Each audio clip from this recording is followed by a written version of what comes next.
Hello, all viewers, listeners, and well wishers. It's Sunday, which is internationally recognized Atari 2600 ranking day. I'm Matt. I'm here with Mike. What's up, guys? How's it going? We have our white lab coats on. Uh, we're wearing our stethoscopes, and we have our scalpels at the ready. About to do some science on 6 more Atari 2600 games. Here's the Yep. list. You can go to tinyurl.com/Atari list to see the full list for yourself. It's getting pretty hefty. We will have a top 50 at the end of this episode. Yes, sir. Top 50. Think Well, good. top 50, 50, 54. But yeah, 54. but still top 50. It's a good number. Good number. It's one game for every week of the year, plus two. Yeah. A full deck of cards, plus the two jokers. Last week, we discovered Riddle of the Sphinx, thanks to Joseph A. And that's our new number one. Dude, yeah. Incredible So, game. Super, yeah, super cool. yeah, one of those hidden gems for sure. Game I never see anyone talk about, similar to Laser Gates, but I think went above and beyond, and it's a great episode. If you haven't seen it, it's up on the YouTubes, youtube.com/Duke of the Bomb. Yeah, we For we me, we spend pretty much half the episode playing that game too. yeah, a good hour or so at least. Yeah. There's a lot to it. Well, we've got 6 more games to jump into this week. So, are you ready? Yes, sir. Let's get started. All right. So, I have brought the first game for this episode, and I picked Space Invaders. Space Invaders. Man. No introduction necessary on this one. I think everyone watching this knows what Space Invaders is. And I picked it for a couple of reasons. One, eventually we're going to play a ton of Space Invaders clones for this platform. Mm-hmm. So I figured it would be a good idea to play the original and have sort of a baseline. Also, in last week's episode, when we were playing Breakout, I mentioned Space Invaders as sort of a contemporary game that I would rather play than Breakout. But I jumped the gun a little bit because we haven't done the science on Space Invaders yet, so I figured we should do that and make sure that that statement is accurate. Absolutely. So, did you ever play any Atari, like IRL Atari? Like the arcade games? Yeah, well, oh Jesus. Or you just mean on the actual console? Yeah, like on the actual console. A few. I'm assuming this was one of them. Probably. I mean, this is one of those games that everyone had for the 2600. Right. Like the only one that I have real clear memories of playing is Combat. Okay, yeah. But we yeah, played quite a bit of combat against one another. Oh. Yeah.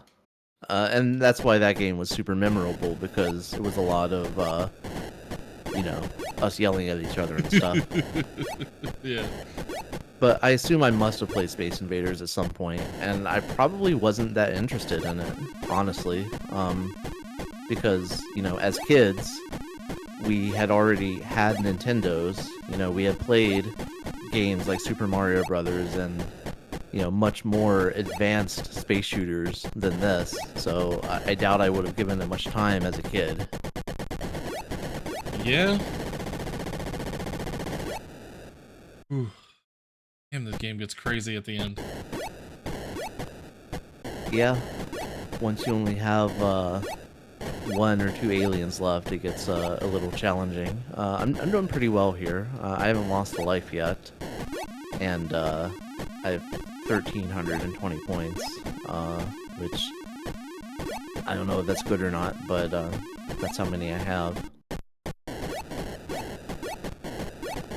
I died once, but I'm on the 3rd go-around, I think? I don't know, I may have lost track. 3rd or 4th. Yeah. at some point they all kind of blend together. Yeah. They do get a little bit lower on subsequent waves. You know, they start out lower. So, Atari themselves did this port. Of course, the original arcade game was by Taito. Oh, I didn't know that. Yeah. I think 78 in Japan, 1979 in the US, I think. And this version for the 2600 was either 79 or 80. I see 79 as the release date, but the copyright date is 1980, so I'm not sure. How? Oh shit, I died. I didn't know that I didn't know that this game was originally in Japanese arcades. I didn't know that. Yep. Wow. Yeah, it was, I mean, this was one of the first big, hits in Japan. You know, there were a couple Sega games before then that kind of made it big, or around the same time, actually. I don't know much about, like, the history of Japanese arcade games, but, yeah, this was made by Taito, and it became a big hit. You know, one of the games that everybody knew, like kind of Pac-Man before Pac-Man. Yeah. You know, Yeah. After Pong, this was basically the biggest arcade game in the world, and Atari knew that they needed a good version of it for their home platforms, so they took the reins themselves, and I think they made a pretty decent version of it, honestly. I don't think I've ever played the arcade version, so I don't really have much of a frame of reference aside Ah, from like maybe the Nintendo version of the game or something. Was there a oh Nintendo yeah. version of the game? I think there was. I mean, it feels like, well, I don't know, actually. Yeah, apparently. I mean, it, Uh, it kind of makes sense that this game would have come to everything, all of the home platforms, but at the same time, the Famicom came out in what, 83, I think, in Japan, and this game might have felt a little dated by then. yeah, But yeah, it wouldn't surprise me. yeah. There, it didn't hit the NES until 1985. Oh wow. So definitely a bit later in the life of the game itself. Yeah. Yeah, it would have felt pretty basic by NES standards, but then again, a lot of old arcade games did end up coming to the NES, and Oh, like, well, that's interesting. Apparently, hold on, 85 might not be because I just found a thing that says it was released by Taito in 87. oh weird. I don't know. Anyway, go ahead. So, this game has 112 different modes. 112 different. Yeah. If you press the game select switch, you will cycle, and you have to press it 112 times because you can't like hold it down or anything Holy shit. for it to cycle back around to the basic mode 1. Well, I know that one of the big modes was that they were invisible. Like Yep. that. Yeah. So basically everything after mode 16 is a two-player mode. There are multiple variations on two-player modes for both competitive and cooperative play. But yeah, the differences in the modes. So there's Invisible Space Invaders, which every fucking 2600 game had to have an invisible mode back then. I don't know why. Right. Like Breakout had one. Like Oh every game for the first few years had to have like a weird mode where everything's invisible until you hit something. my god. Um, Oh my god, this is so hard. Jesus Christ. I'm playing on mode 16. oh yeah. Oh, well, I just lost. So there's a mode where your bases kind of move back and forth a little bit. Yeah, those are Um, terrible. yeah. There's a mode where the enemy shots are they like go back and forth a little bit instead of in a straight line. Mm-hmm. And there's a mode where there's one other thing that you can do single player. It's not very interesting. Like none of the modes really add a lot in my opinion. Right. Also, I am kicking this game's ass. I'm at 6,400 points, Nice. which is the best I've ever done. You know, out of all of my practice modes, or all of my practice runs. And I'm at the point where you don't even have bases, and they basically start as low as possible on the screen. And once you reach that point, like if they go down even once, then your game is over. Yeah. Because you can be shot up to 3 times. You have 3 lives. But if they reach the bottom of the screen, it doesn't matter how many lives you have. That's an instant game over. Oh my god, it's so annoying if you accidentally hit the game select instead of the restart thing. Yeah. Yeah, that's why I haven't touched that switch yet. I don't want to. Oh, it's awful. Yeah, I mean honestly, on the console you would just hit the power switch and turn it back on. Right. Whereas in an emulator you have to back out and reload and everything. Yeah.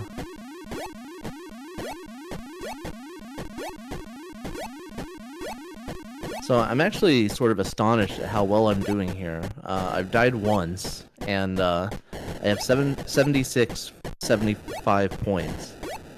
And the maximum score that can be displayed on the screen is 9999. So you're about to flip the score. Yeah. Like I'm close to perfect game levels here. And the manual like it's weird. The manual specifies that 9999 isn't the highest score. It's just the highest score that can be displayed. So I'm not sure why they go out of their way to specify that. Well, I think this was back during that period when they made like there was a big deal about high scores. Right, but like I'm actually curious if the scoreboard does flip or if it just stays stuck at 9999. I'm about to find out. I don't know. It's a good question.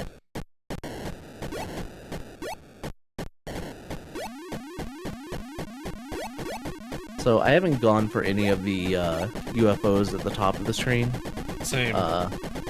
You get 200 points for blowing up one of them, but I find that just distracts me from focusing on the Space Invaders, and I usually end up making a mistake if I try to shoot them.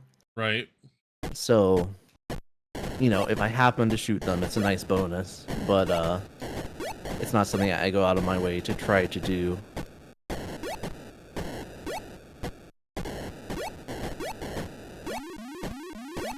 Not a big fan of that sound effect for that UFO.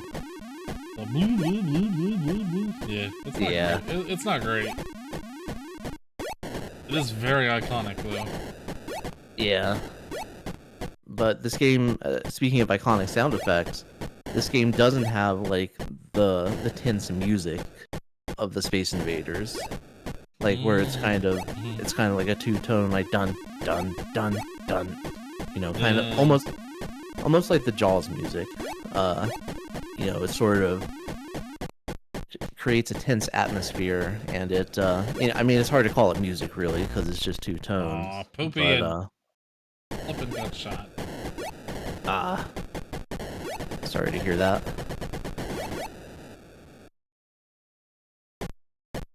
Okay, so the scoreboard did flip. I'm back, and I have 50 points now, 80 points. Nice. So 9999 plus 80. Congrats. Thank you. Once again, I am proud to have achieved this momentous victory here live on YouTube or pre-recorded on YouTube.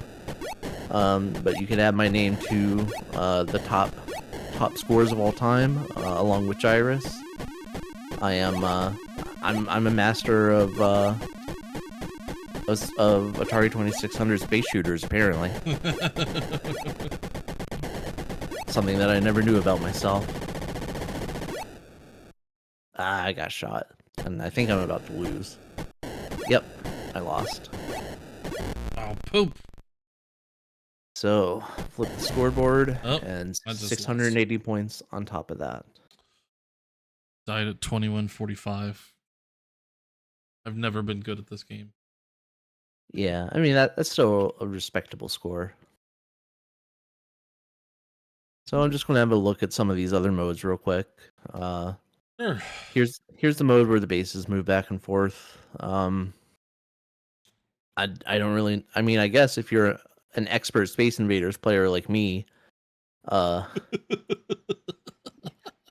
you need something to give you a bit more of a challenge, and I suppose that having the bases move back and forth accomplishes that. So I think this is the weird shots. Yeah. So you can see the lines moving back and forth there, kind of jittering randomly, which, you know, I mean, basic Space Invaders doesn't have a lot of randomness to it. Everything moves in kind of a predetermined path, and I guess which invaders shoot at what time is sort of random. But it's not like super hard to deal with or anything. And having the shots jitter like that makes it a bit more random. I shot a UFO. Yeah, I randomly shot one. Didn't even mean to, but yeah, same. Yeah. I confirmed Space Invaders did come out for the NES in 1985. Oh, okay.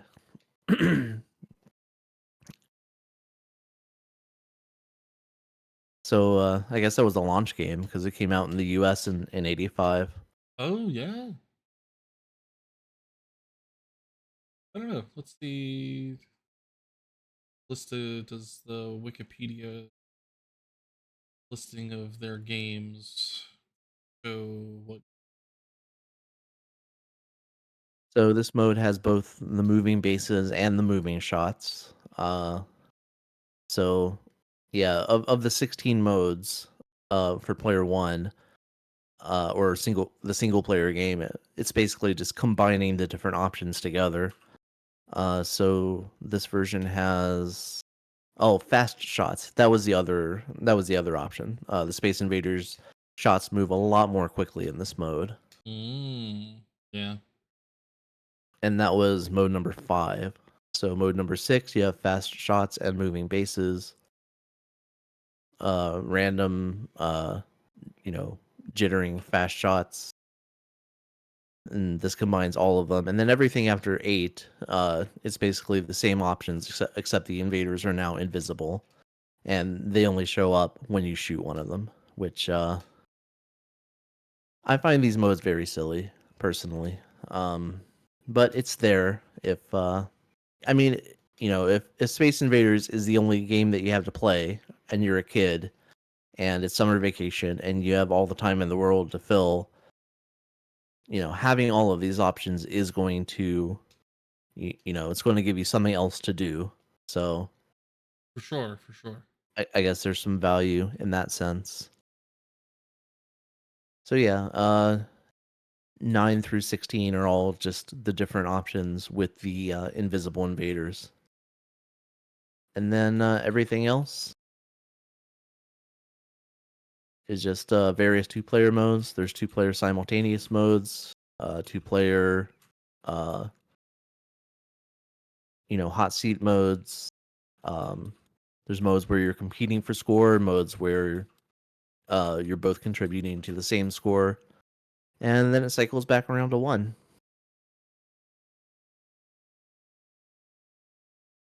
And that's Space Invaders. Huh. Apparently, Space Invaders only came out on the NES in Japan. Yeah, that makes sense. Yeah, there were a lot of Japanese arcade games that got ports in Japan that never came to the US. I know that Dig Dug that only came out in Japan on the Famicom. Um, so yeah, a lot of like the early games that you would see in the arcades got ports to the Famicom that never came out in the US. Hmm. Yeah. All right. You ready to rate this thing? Yeah, I'm ready to get Space Invaders on the list. Yeah. Get them on the list. So yeah, that is a classic game that I'm sure a lot of people have a lot of nostalgia for. Um, I and I definitely do not. yeah, me either, really. Uh, I mean, I see why it was big at the time, in I'm yeah. the late 70s. Mm-hmm. Um, I stand by my statement that I would rather play Space Invaders than Breakout for sure. Oh, for sure. Um, especially this version because I think Atari, they did as good of a job as they could possibly do porting it. And it is difficult because the arcade version of Space Invaders used a portrait orientation for the monitor. So they Mm-hmm. they had to take a vertical game and convert it to something that would be played on, A horizontal basically, screen. Yeah. yeah. And I think the game does suffer a little bit for that. I think they get to the bottom of the screen a little more quickly than would be ideal. But they were working within the limitations of home consoles, and I think they did a pretty good job. Yeah, now that you mention it, I that is one thing, like playing the game again, I was like, man, like they get to the bottom like really quick. Like it seemed like it was much faster than I remember.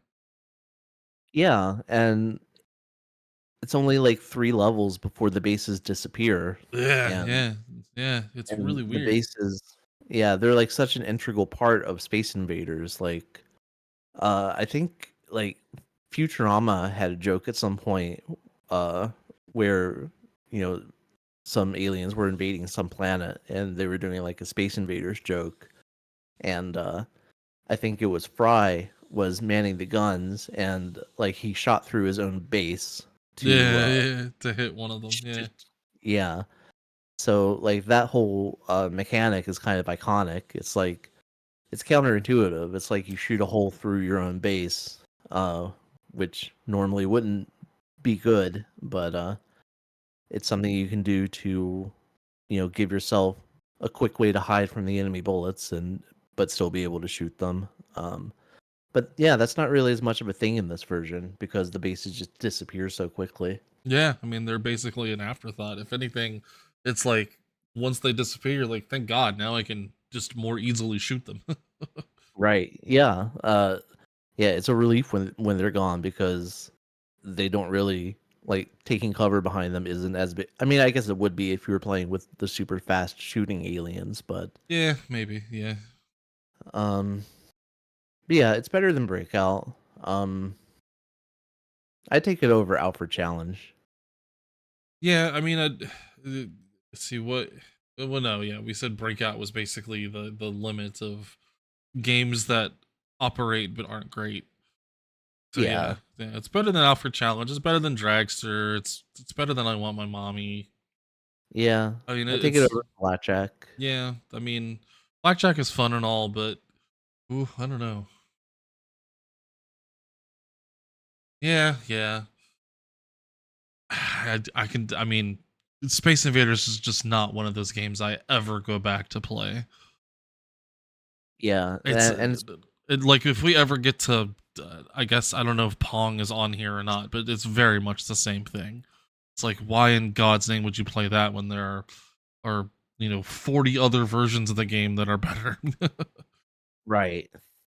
Yeah. And like there are going to be games that are super inspired by Space Invaders that we Hmm. play, and I Yeah. think most of them are probably going to end up Mhm. being improvements. Yeah, yeah. Um, That said, I'd rather play it than Cocoa Nuts. Yeah, Coconuts is. I mean, you have that really cool, super large thing on the screen, but other person on the screen, but otherwise, it's kind of meh. Yeah. Spider-Man. I don't know. Spider-Man is a more interesting game, but the controls are a little broken. Yeah, man. If the web thing worked better, it would be. It'd probably be a higher game. Yeah, You just really the don't feel like you have a whole lot of control with that. yeah, and the one thing you can say about Space Invaders is that the controls are pretty much spot on. Oh, 100%. Space Invaders is less annoying than Gauntlet. For sure. Gauntlet is definitely not a game I would want to revisit. Yeah, About I think Commando Raid. it's sort of similar. Yeah. Except instead of moving back and forth, you aim your gun, which I think makes Commando Raid just harder to play. Well, Um, especially with the limited fidelity of the Atari joystick, it's harder to dial in your shots. very much so. Yeah, I mean, it pretty much has the same issue that, like, I mean, a much higher on the list game still, but like Atlantis from last episode, where like once you lose that middle gun, it's much more difficult to hit things with just those angled shots. You Right. just don't feel like you have a whole lot of control. Whereas, Yeah. I mean, for the most part, besides having to wait for the damn bullet to go all the way to the end when you miss something, you have a lot of control when it comes to shooting in Space Invaders. And like, you have the thing of like being able to uh like shoot quickly when you're like shooting things that are close to you and everything. Yeah. So I mean, I would say it's better than that. It's Is it better than Chuck Norris Super Kicks?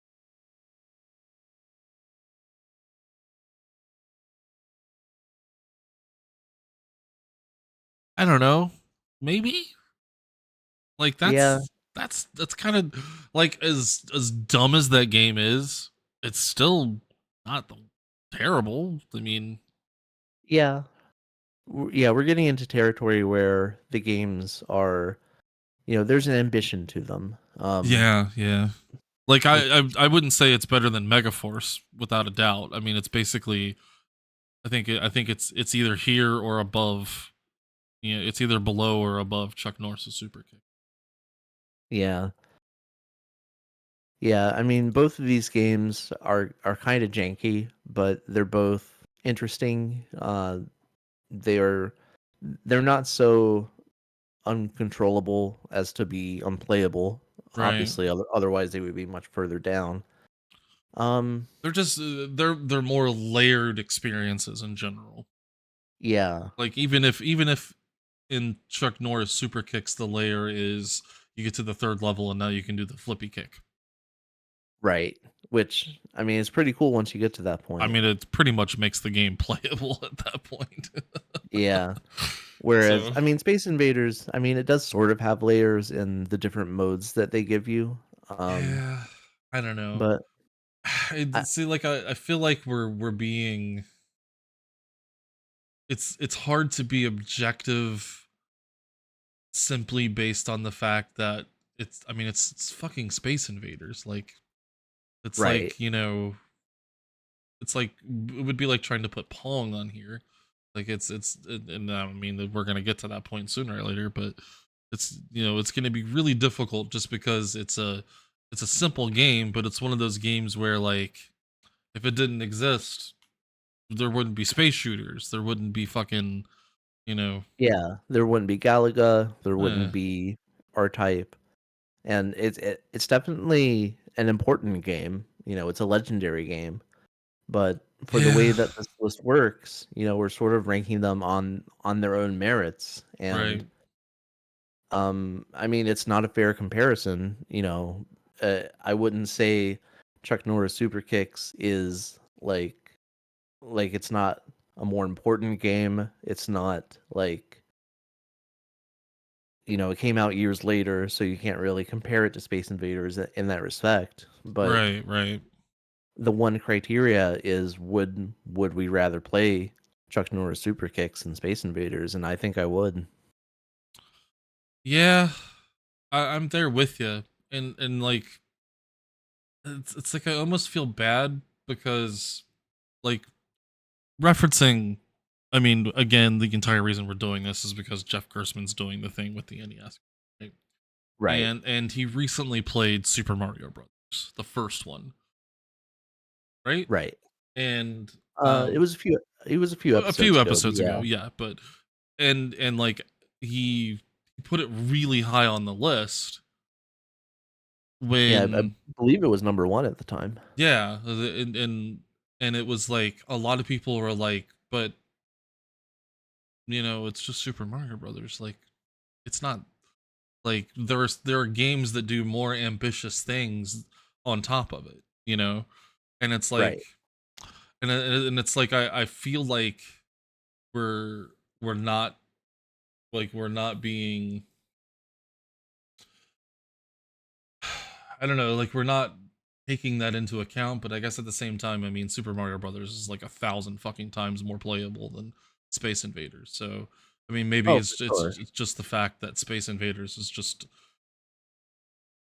because it's so early. It's like it's it's like going back down to it's like Dragster. Like Dragster is the same in that same area of when it came out. It came out like a year after or whatever. Right. And it's the same kind of like early like ambitious idea, and I don't know, technically probably, you know other games were built on top of that idea of like, the idea of like, just racing across the screen or whatever, but or Well, like for a more direct comparison, Jeff Gerstmann ranked the NES version of Galaga, uh, mm, Galaga Demons of Death, and the whole time he played it, he talked about what an amazing arcade game it was, and how important it was for arcades at the time. But right. in the context of NES games, it didn't rank super high, Mm, despite being an amazing arcade game at the time. And I okay. think that the same would have to be said for Space Invaders. Yeah, I mean, okay, yeah, okay. I guess that's true. That does make me feel a little better. I don't know. I just the Super Mario Brothers thing immediately came to mind, and I'm just like, damn. I hope we're not like shitting on a game that's beloved by so many because it's like, for a lot of people of that generation, it's like one of the first fucking video games they played, you know? Right. Eh, And I mean, like the first video games that I played were for the TI 99 4A personal computer. Like right, I had that before I had an NES, and I look at a game like Parsec on that and I'm like, "Oh man, Parsec is awesome." But, stack it up against any NES game and, you right, know, right. and it's not like a personal slight against the game or anything or against anyone who liked it. It's just, you know, how fun are these games to play today? And I think Space Invaders is a classic and it is beloved for a reason. It does, it did a lot of amazing things for arcade games. Sure. But if Yeah. you're sitting down with Atari 2600 games today, there are just so many more interesting ones. And that's not saying Space Invaders is bad. It's just saying, it was of its time. Yeah. Okay. Yeah. All right. I feel better about it now. Okay. Yeah, I'm 100% agreed. I'd much rather play Chuck Norris Super Kicks than Space Invaders. I'm totally fine with Space Invaders being below that when it comes to taking that into account. I just didn't want us to like lose the historical significance of it, you know? Yeah, I understand. It's worth discussing for sure. Yeah. And like in my heart, like I hate Chuck Norris, and I hate all of the shitty Chuck Norris memes from the mid '90s and everything. And For sure. you know, I want to, I don't want to be associated with thinking Chuck Norris is good, but that's science. We have to take our hearts out of it. Right.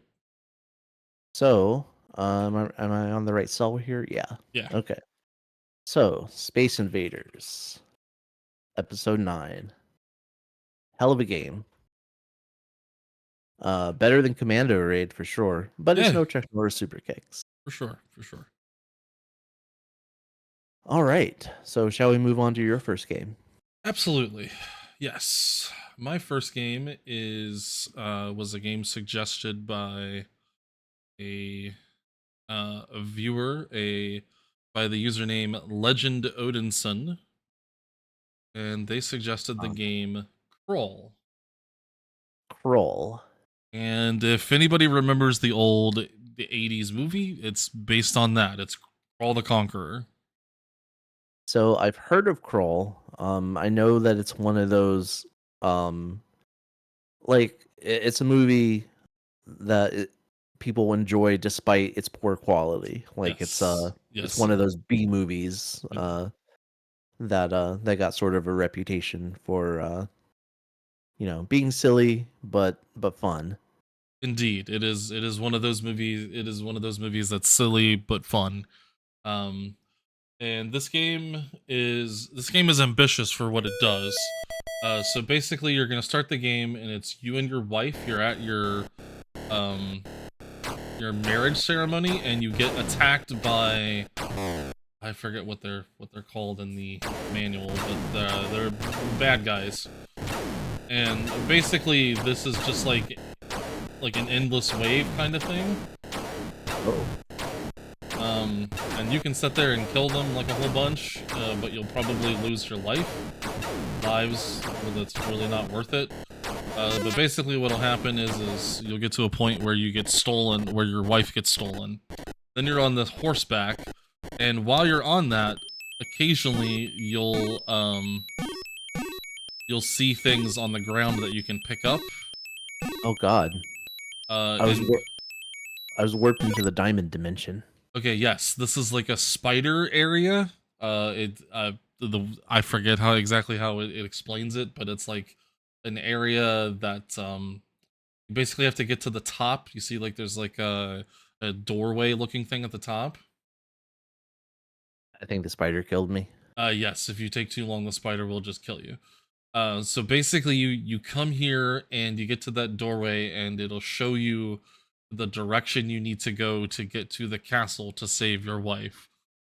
And the direction it'll show you, it's like a little blinking light on it, and you have until the end of that day, which is what the strip at the very top is showing. You'll see like a sun going up and then the sun going down and setting. Oh damn. Yeah, it's super cool that it does that.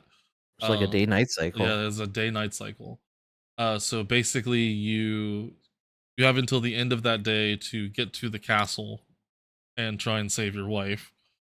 But what you can basically do is if you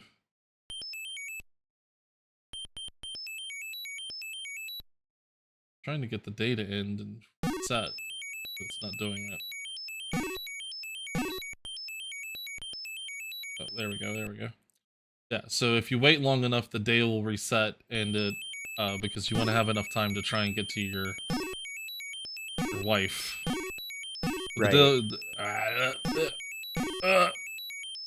It's so hard to get where you need to go sometimes, but yeah, like the jump button barely works in the spider stage. It's like you get caught in the spider web, and like every fourth button press will actually jump. Oh, so I just screwed up and went to the wrong one because I wasn't really paying attention to where it told me to go. Oh.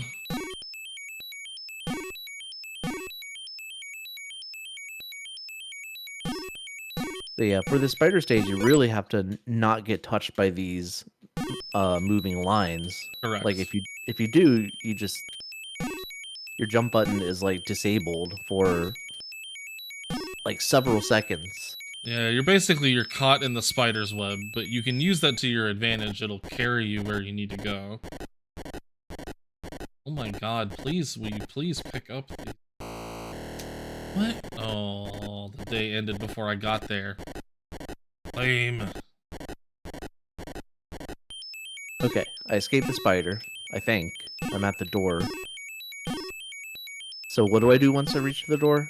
Oh, there's like a dot on the screen. Yes, there's flashing. a flashing dot on the screen that you have to then get to. Oh, it went away. What the hell? Yeah. I just screwed up. Went out a direction I wasn't supposed to go. And I haven't gotten to that point yet. Where's the dot? Oh, it's gonna eat me. It's like as soon as I walk away from the door, the dot disappears. Do I just need to remember that it's there? Yes, you need to remember that it's there. Okay. So I'm like sort of finding a compass. Right. That's showing me where to go. Yeah. Oh, not that. Okay. Oh, nothing seems to be happening. Oh, no. Please don't kill me, spider. Thank you.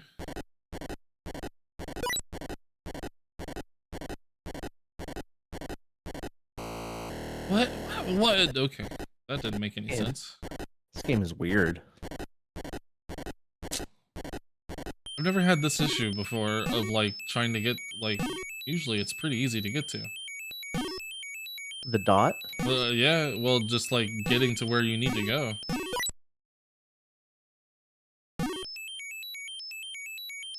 Okay, so explain again what I'm supposed to do once I get to the dot. Oh, poopy. Oh, hold on. Alright, so once you get to the dot's gonna... So, where the dot shows up, there's like 3 lines, right? To the left or right of it. Those are doorways. That you have to go out the doorway where the dot is. Okay.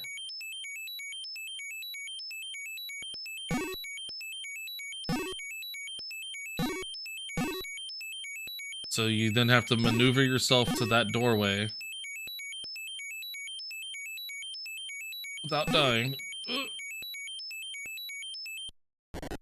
Oh my god, this is so frustrating. And also, the way the spider sound gets louder when it's about to kill you.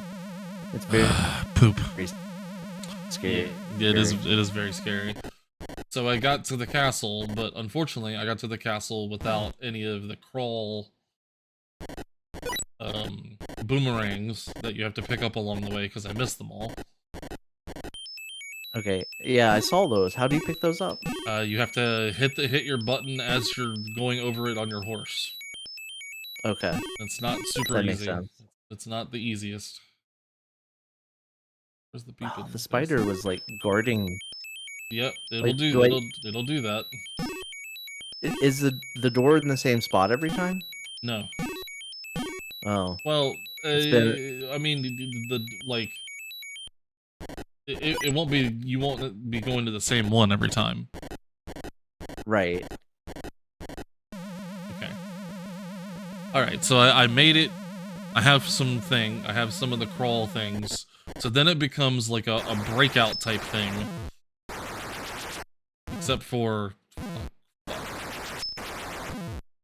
So you have this dude that's guarding the princess. And you have to dodge the things that he throws at you. Oh, crap. And you have to throw things to break her out. But you have to do it without hitting him because he catches them. Oh, jeez. Yeah, it's not easy. I've made it to, like, trying to break her out numerous times. I have not yet to actually break her out. Oh, the spider just ate me. Oh, that's GG. Okay, so on the spider stage, I go to the door, I see the dot flashing, I go to where the dot is, and I can't make anything else happen after that. Okay, so you go to the doorway that the dot is flashing at, and you just have to... Oh wait, I think I just did it. Yep, there you go. You have to, like, press against it a little while. Okay. So here, Okay, so I'm back. I'm on the horseback stage again. They yeah. went right. Hmm. There was now I'm back at the damn spider stage. Right. If you don't make it there before the sun goes down, the castle won't show up. So is there anything I'm supposed to do when I'm at that stage on horseback? There'll be the little boomerang looking things, like the crawls is like what they're called. That's why. Yeah. Um, and you have to just make sure you have one, at least one of those. Okay. Yeah, I do have one of those. I managed to pick one up in the first horseback stage. Okay, so so basically what you do, uh,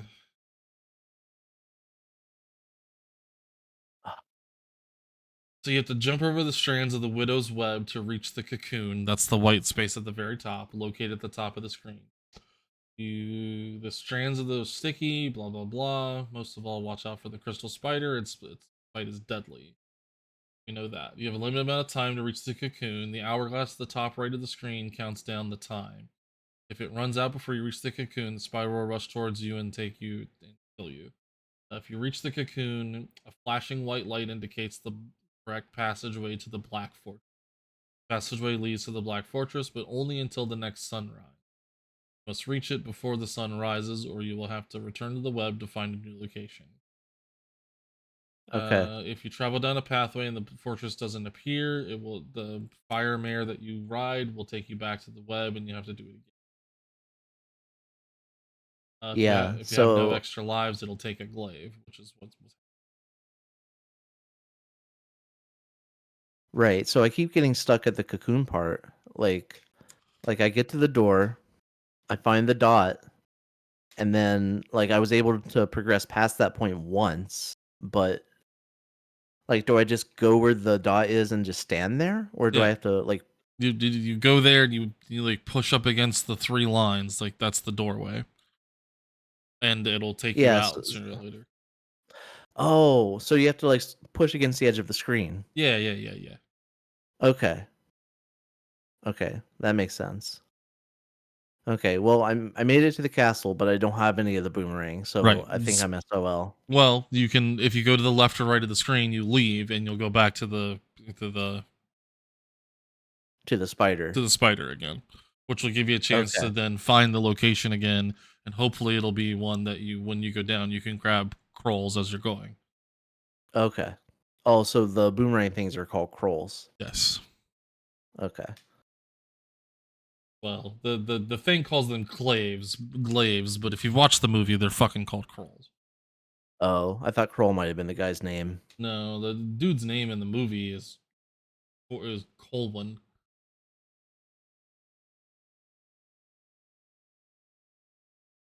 Oh man, these okay, I got a glaive. Yeah. Made it to the castle. Okay. So now there's the dude in the castle. You throw the thing out, and you have to break enough room to be able to throw the glaive into the room where she is. Okay, so I have to chip away at the You walls. have to trip it away at the walls, and but when you throw it out, the dude that's like there trying to kill you, if you throw it out and he runs into it, he will stop it, and then you have to leave and go back. Oh, and if you don't catch the glaive, it goes It away. goes away. Yeah, Oh, that yeah, sucks. it's not great.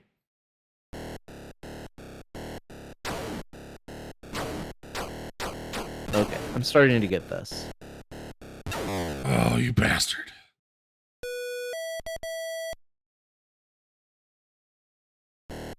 So pretty much, it seems like because of the way the game works, you basically just want to let the first raider take your wife. Sadly, Yeah, that's what I started doing. because there's really no point in fighting them off. It's just points Right, and lost extra lives. and lost extra lives if you get shot. Yeah.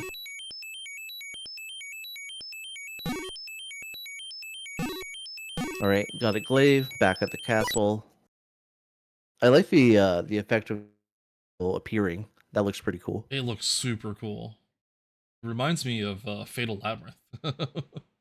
Oh, yeah. Yeah. It kinda does. Oh, man. That's not cool. I really need to get to this screen with more than one glaive. Yeah.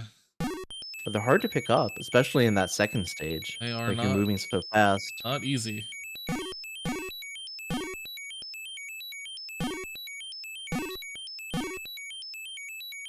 Sun came up, so the location changed. On that one. Oh, these goddamn webs. Oh, it's so obnoxious, dude. Alright. Got 2 glaives. Let's go. Let's beat this Alright, motherfucker. I think I picked up an extra life. Oh, maybe. I think you can. I think they occasionally show up. Alright. Dodge him. That. You flippin' butthole! Yeah. Oh, Yeah. you jerk.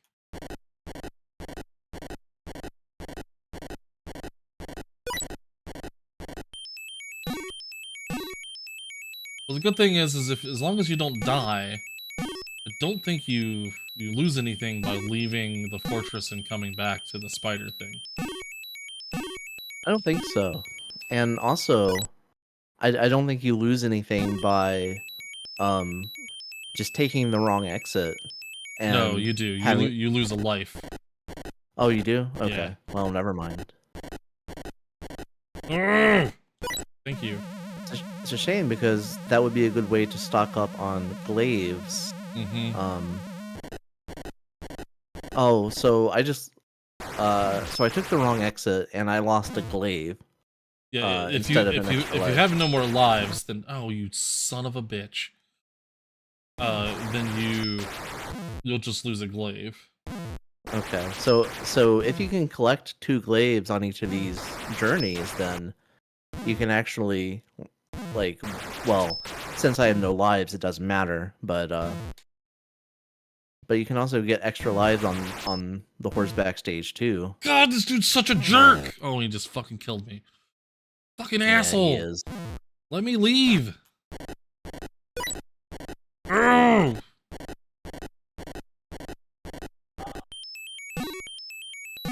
I want to do the horseback stage over and over again because the spider stage is so annoying. Oh, fuck, I just went the wrong way.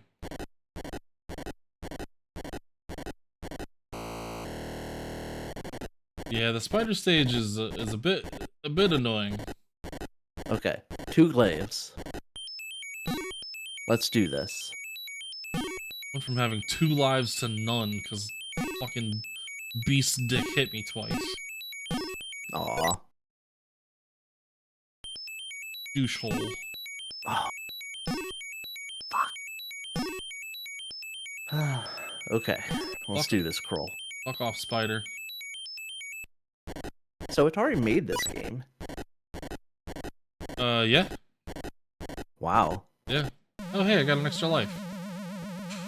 Yeah, they apparently licensed it. Damn. I would have thought, like, this seems outside of Atari's wheelhouse to me. Yeah, for Like, sure. this seems more Oh my like a god. game you would see from, like, I don't know, 20th century? M-Network or someone. Yeah, or 20th Century Fox, yeah. Yeah.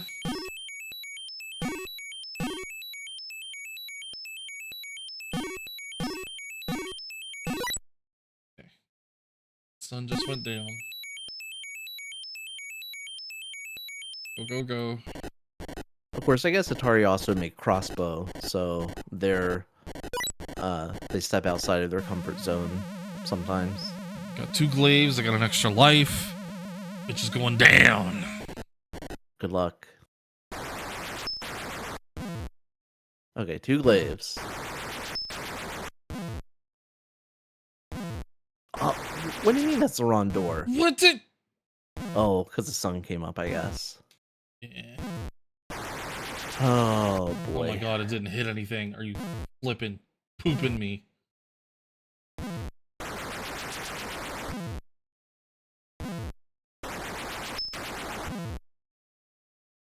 And the sound effect of the spider stage doesn't help. You shitting me right now? 3 glaives at the castle. Ah! Hate this dude. God, I hate this dude so much. He is a pain in the ass, to be sure. It's like he starts moving faster, too. Come on. Go out the damn door. Please. Thank you. Alright. Really? Steal my wife. Oh. Steal my wife. Oh. Went the wrong way. So much for that extra life.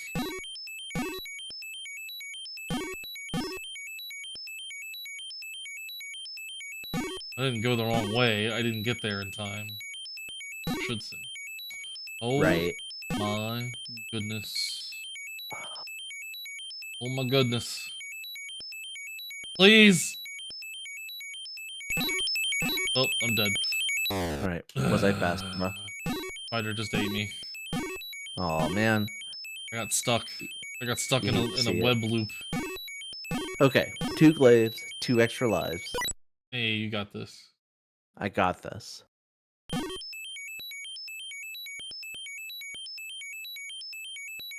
Come on. Also, in my headcanon, this person is Donkey Kong. Oh my god, I just missed every single extra life. It's Donkey Kong. Yeah, because yeah, he does kind of look like Donkey Kong. Yeah, from the 2600 version. Yeah.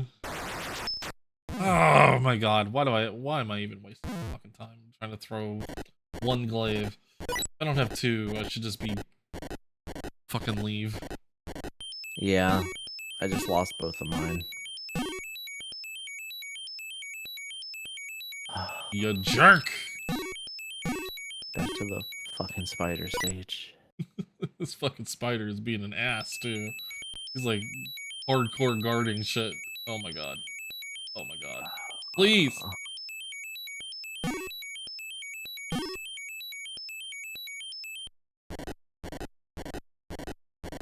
Oh my god. 2 glaives. 2 Starting glaives. over. 2 glaives. Let's go. Starting over. Yeah. Nah. You got a life. You're fine. I disagree. Oh my god, this fucking dickhead just turns right around. Yeah. Oh, he's fucking. I didn't even have a chance to get a glaive that time. Like there was none to pick up? Yeah. Yeah, it'll do that sometimes. That's BS. If you're riding a horse, you should at least have the chance to get a glaive. That's what I say. That's video games 101. Oh, these fucking webs. Oh no, I think I went the wrong way. No! I'm gonna run out of time and the spider's gonna eat me. Ooh. Oh, apparently I didn't. Ooh, almost ran out of time. Come on. I wish the walls of the prison stayed destroyed. Yeah. Like between attempts. That'd be nice. Like the fact that it's fully in one piece every time. It makes me really sad. Yep. It's pretty BS. And it killed me as I was trying to escape. Okay. Sun just rose. Have you beaten this game? Nope. Yeah. I don't think I'm going to either. Hey. Are there easy modes or This is easy mode. Oh, great. I'm pretty sure. When I die again, I'll check and make sure. But yeah, Okay. I'm pretty sure this is easy mode. Well, that fills me with confidence. Oh, motherfucker, I missed it. Oh, jeez.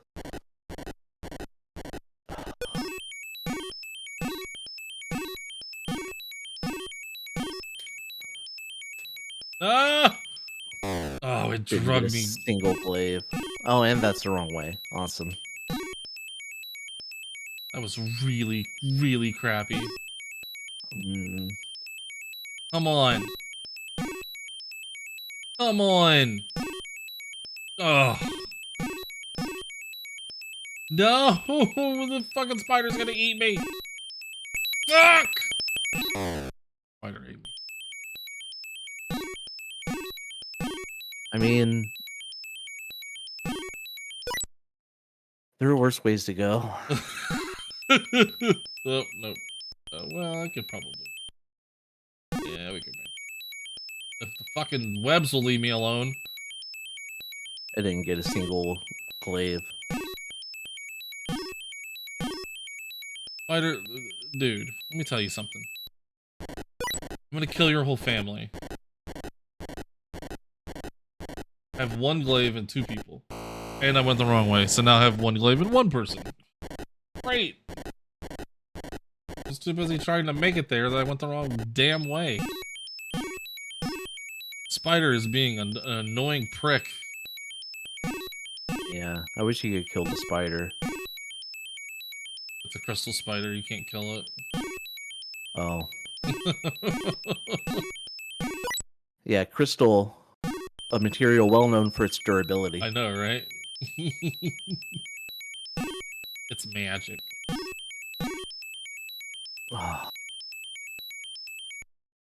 Okay.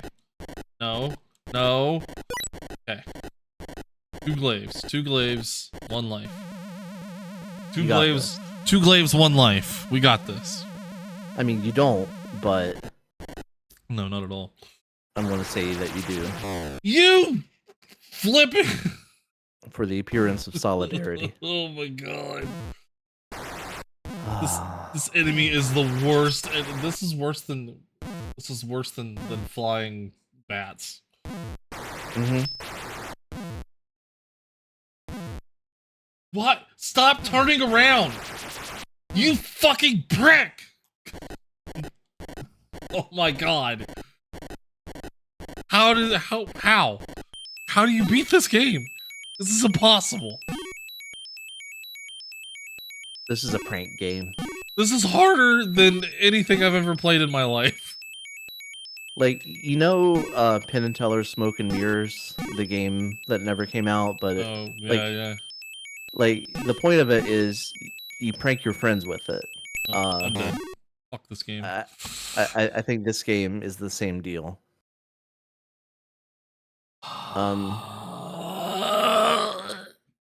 I did figure out a good way to get glaives and extra lives, though. Oh yeah. Yeah, by cheating. Oh wait, I'm sorry. Beginner version is level 2. Oh. Let's play on level 2. Okay, we're gonna play on level 2. If I have to. So yeah, I just turn on the rapid fire feature on my button. Oh yeah. When I'm on horseback, and it picks up the glaives and the extra lives pretty well. Oh man, I need to do that. Yeah. Oh shit! The easy version, the webs don't move. Oh, thank God. Oh, praise the Lord. Oh, this is the best news I've ever heard. Oh, this is so much easier. I'm still getting stuck somehow. Fuck! Okay. We have 1 glaive. Let's see if we can beat this fucking game. I'm already at the castle. Get out of my way, spider.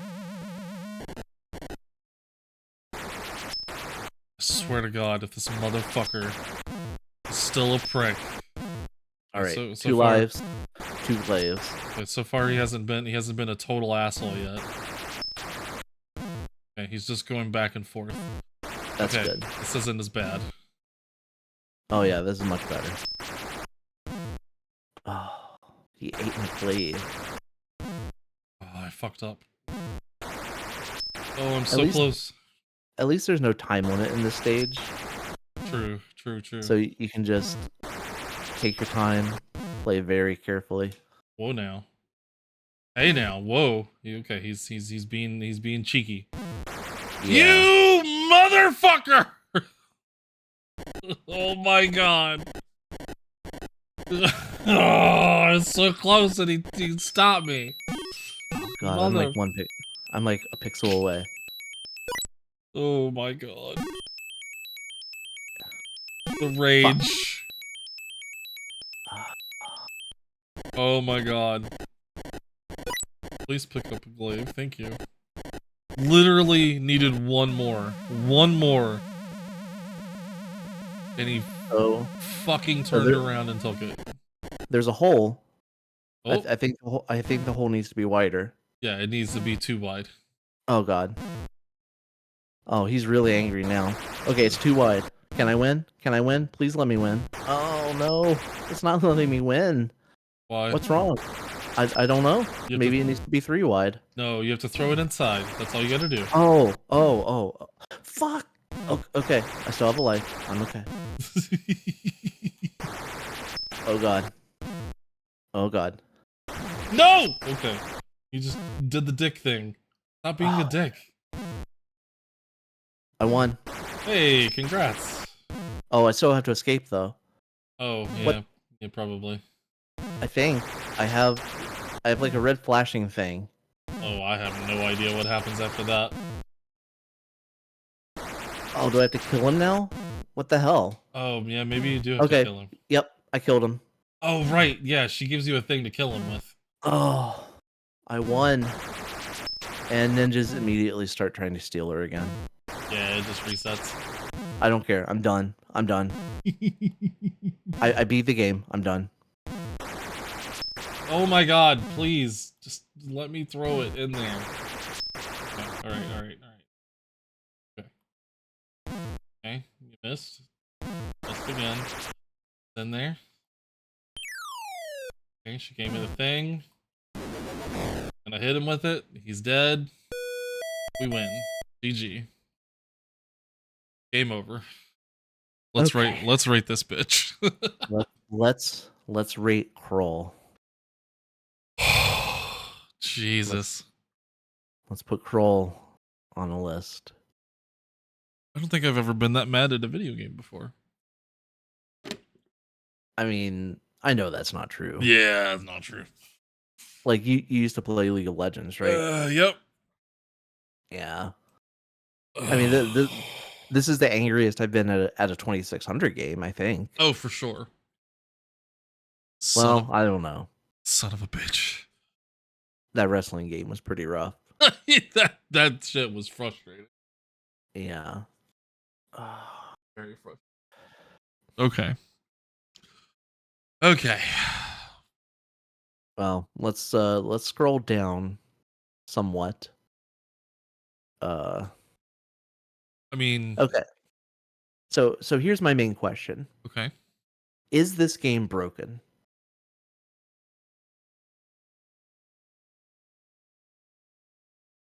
I don't think so. I mean, you can play it. I mean, it is beatable. Yeah. I mean, it's really goddamn hard. Yeah, like it feels broken when you can't pick up the glaives. You can't jump over. I mean, you can pick them up. It's all that is just it's a timing thing. Is all that is. You have to know right when. Like you can only pick it up right as your horse goes over top of it. Yeah. You just have to time it perfectly, and it's really difficult to do when it's going really fast. Yeah. Okay. Yeah, you're right. This game isn't broken. It's not broken. It's better than Glib. Oh, wow. I wasn't even gonna go that low, but okay. Well, just as a baseline. Okay, all right. I gotcha. I mean, it's better than Breakout. It's better than Alpha Challenge. It's better than Dragster. It's better than I Want My Mommy. Yeah, it's better than Blackjack. Better than Blackjack. It's better than Tennis. Yeah, it is beatable, unlike Tennis. So yeah, better than Coconuts. It's better than Spider-Man and Gauntlet. I suppose you're right. I mean, I would say it's better than Megaforce. Yeah, okay. I'm going to take my heart out of it. Just put on my science hat. but Man, you know, for your heart really hates this game. I mean, it hates the spider stage mostly. Like that Yeah, stage can go fuck itself. it's not the best. Like the noise that it makes, It's yeah, the yeah, total lack of control you have if you know, touch the web at all. Um, but I was starting to get it, you know, by the end. I mean, yeah. especially on the easy mode Oh yeah. when the web doesn't move. I mean, I was still getting stuck, but it wasn't like bringing my progress to a halt. Right. Uh, yeah, it's better than Megaforce. I mean, it's more ambitious than Star Gunner Yeah, it crosses the threshold. for sure. I mean, it's like Polaris. It's got some annoying music, sound effects. Yeah, at least it's not constant in this. It's That's just on true. the That's spider just on stage. the spider stage. Is it better than Kool Aid Man? And Kool-Aid Man knows how to have a good time. I agree. That ga- that game is colorful. It's fun. The controls do what you think that they should. Yeah. I mean, it does sort of have a similar element of losing control when Kool-Aid Man gets hit. Mm-hmm. Um, I don't know, man. Like Krull, okay, so it is very ambitious. Um, It's super. I mean, it's basically it's telling the entire story of the movie in like what 3 4 screens. have you seen the movie? No, but from what I understand, it's telling the story of the movie. Oh, so Krull's lady gets kidnapped by ninjas. I mean, I guess I don't know. He rides to the spider web. He escapes the spider web. Uh, he rides to the castle and he kills Donkey Kong. Looks like it. Yeah, it does have multiple game types. Well, I mean, okay. So the first game type is a complete waste. Like that screen might as well not even be there, right? Well, so, okay. So it is literally the plot of the movie. Um, Right, but from I a mean, and yes, it's basically there because that's what happens at the beginning of the movie. It's like that's the reason why you as the player are doing what you're doing is you're trying to save Lissa who gets kidnapped by this alien this alien army that invades your world. yeah, the alien ninjas. Well, I mean, they should like reward you in the first stage somehow. Like if you kill a few ninjas, you should have a chance of like getting a glaive or an extra life or something. But like it's best to just move away and just let them take her. Like there's no point in actually engaging with that screen.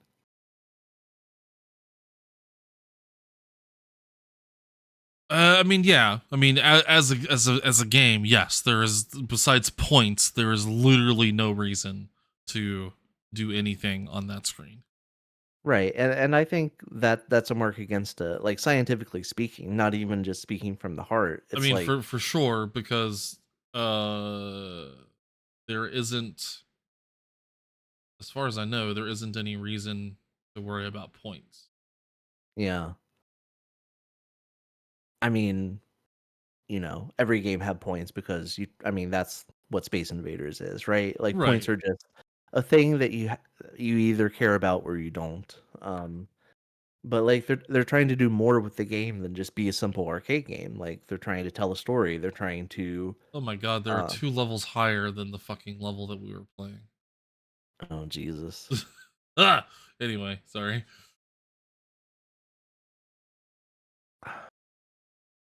But yeah, for that reason, I think like I don't think it's better than Kool-Aid Man, like scientifically. You don't think it's better than Kool Aid Man?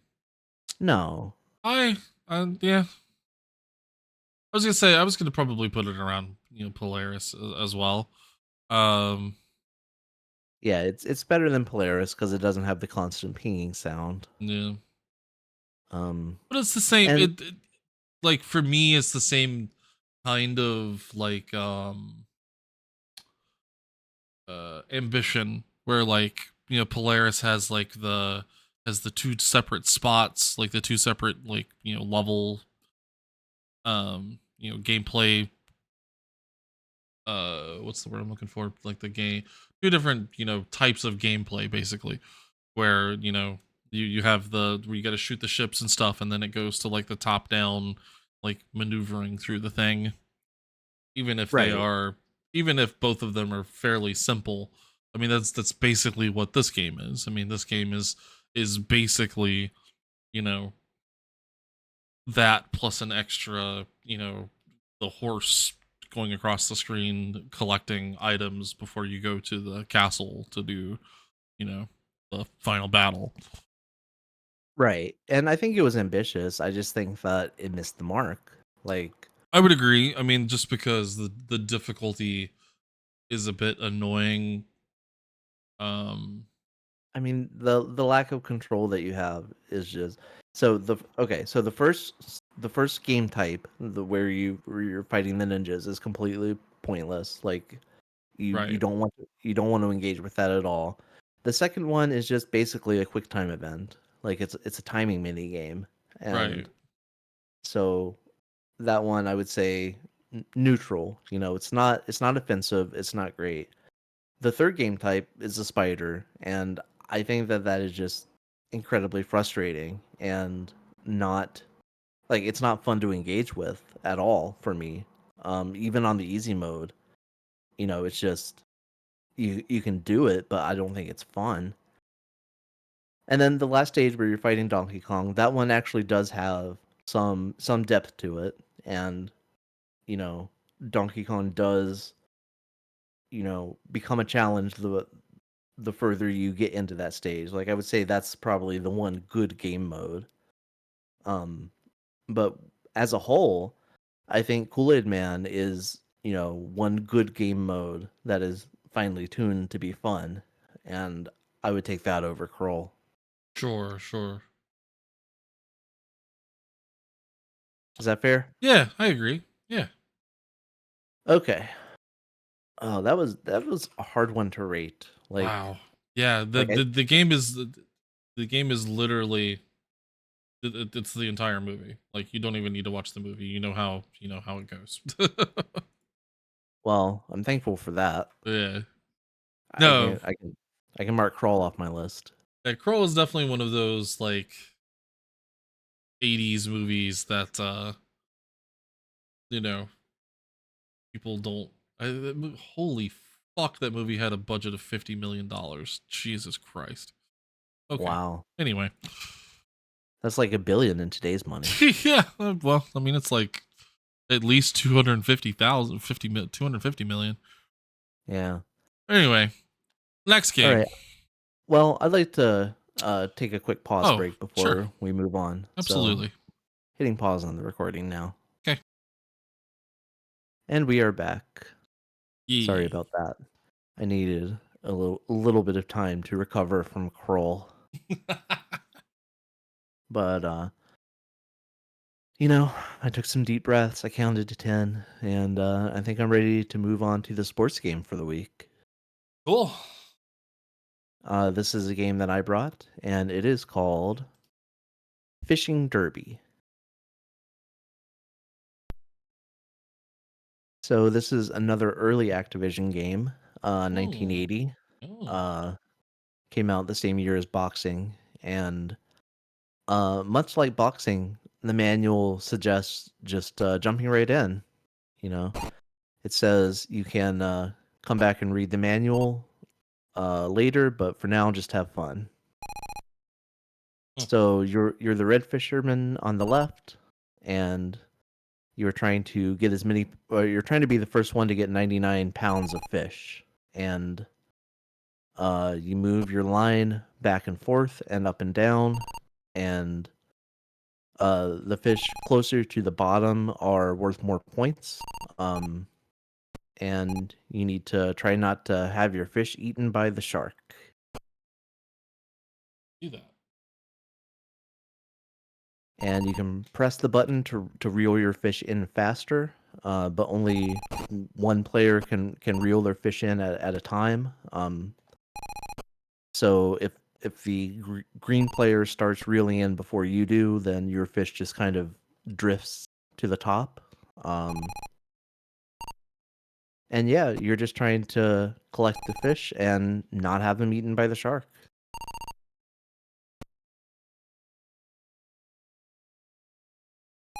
Screwed by the green player here. The fact that Yeah, the damn fish keep going to their side.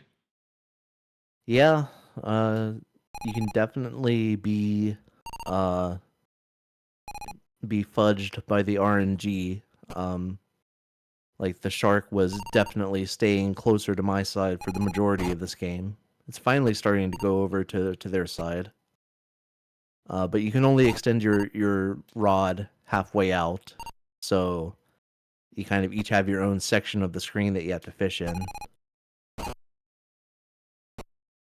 And your fish gets eaten no matter what part of the shark it touches. If it touches the tail, it still gets eaten because magic shark. I just got annihilated by the computer. Absolutely annihilated. Yeah, I'm about to lose. Yep, it beat me 99 to 84. No worse than that for me. So much 99 to 74. well, still pretty good. So much like boxing, you can handicap the computer by pressing the right difficulty switch. And if for some reason you wanted to, you can handicap yourself by pressing the left difficulty switch. But pressing the right one just kind of makes the computer a little bit more incompetent.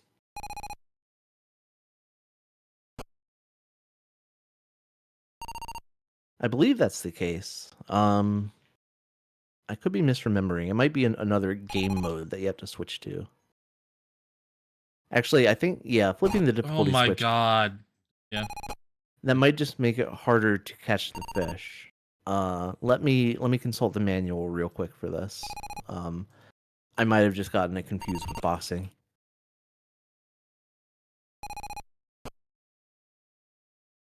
Okay.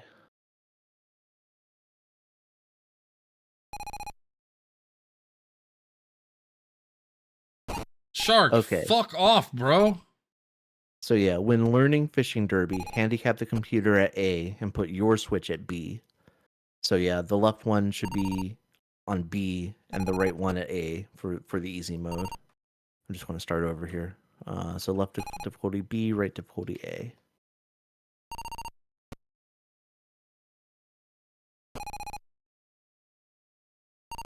Yeah, it's really annoying when you catch a fish and you can't reel it in because the computer pressed the button before you did.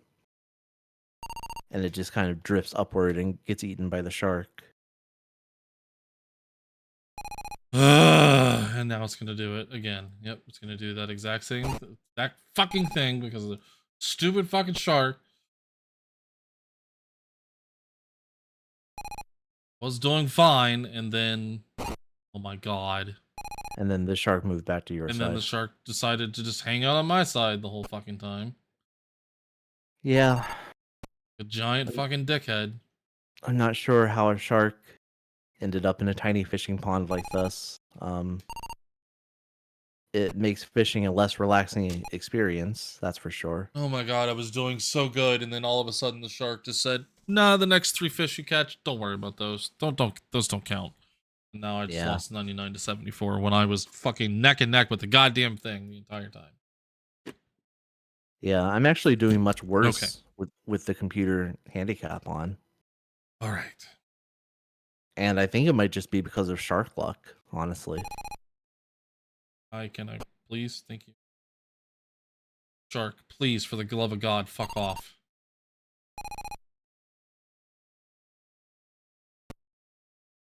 To stay on his side. Oh Why my am I having so god. much more trouble catching these fish?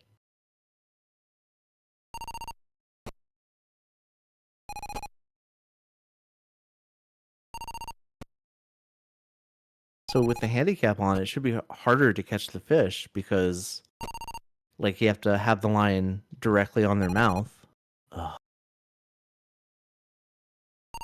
But it seems like the opposite for me. Like, it seems like handicapping the computer made it harder for me.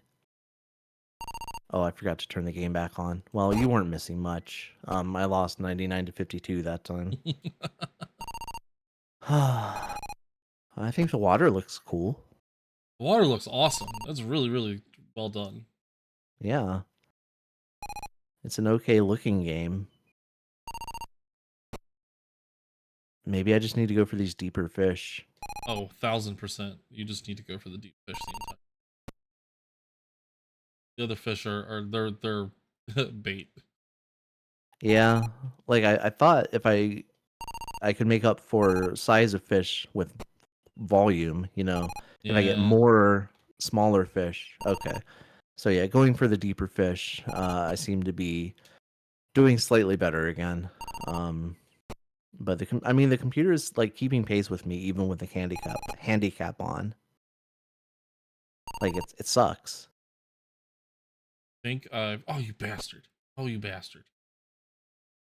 Oh, okay.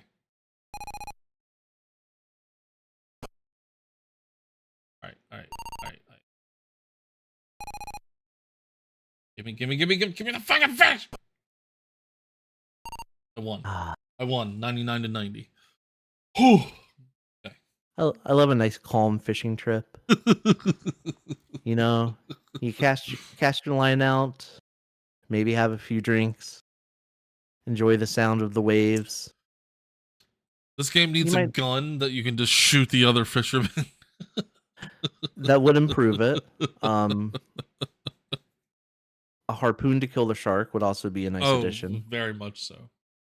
I mean, I would be more concerned about this shark than these fishermen are. Like, Right? I mean, the shark is like literally like 5 feet from you.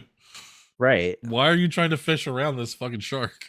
Yeah, they should pick a better fishing spot. Agreed. I lost 99 to 94. Oh man, that sucks. Yeah.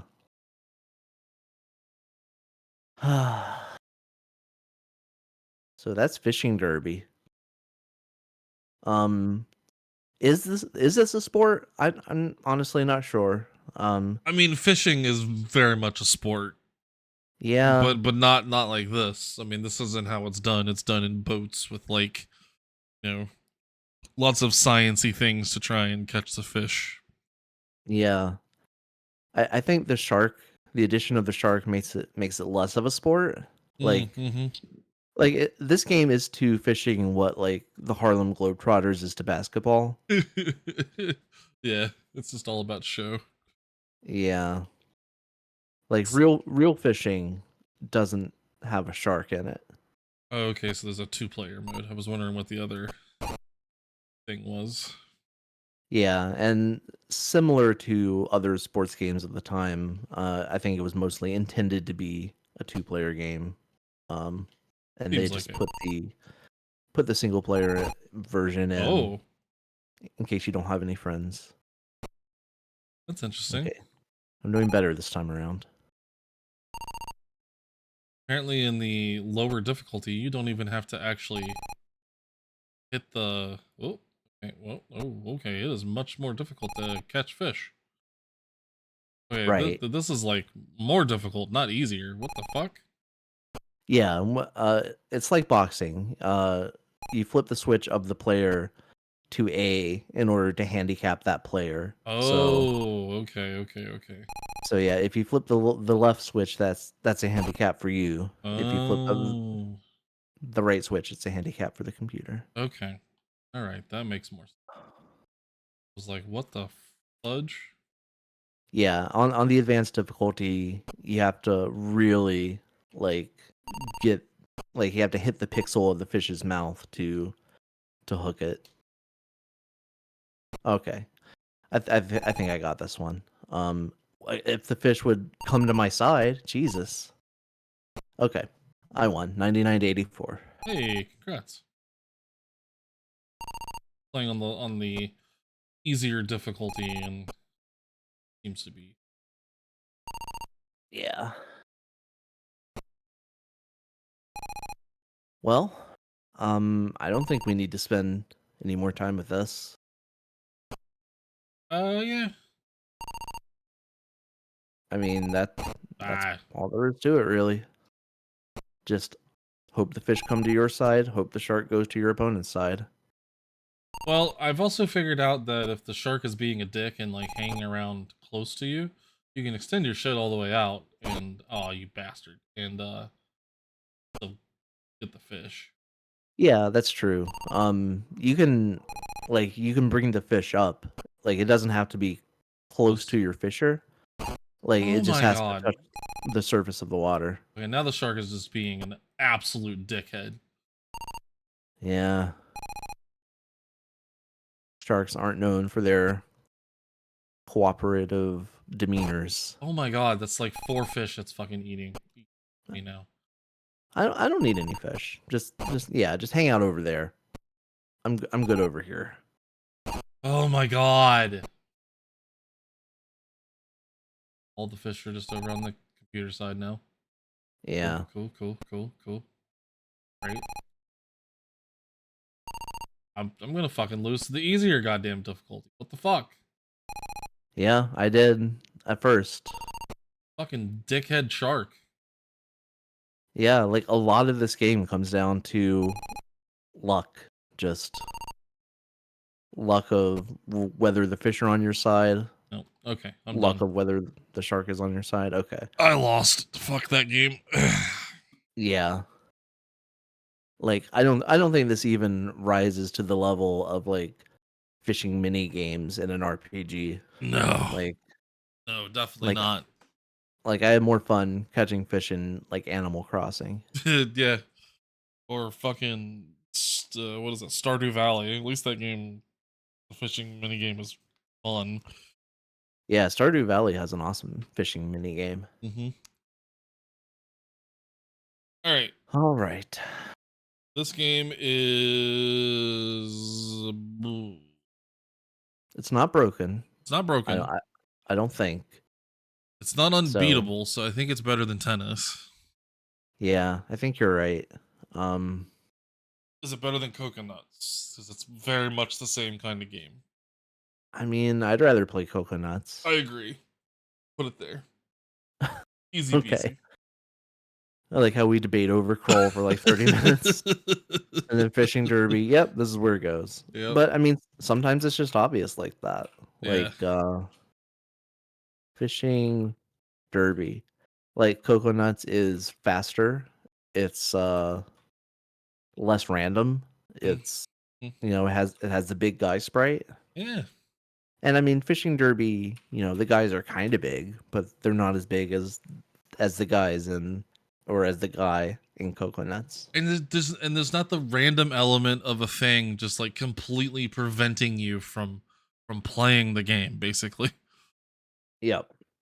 Agreed. All right. Well, that was a quick one. I thought it would be. Yeah. I mean the sports games, especially the early ones, often are. All right, so the next game is mine. It is another Parker Brothers game. It's called Sky Skipper. Yep.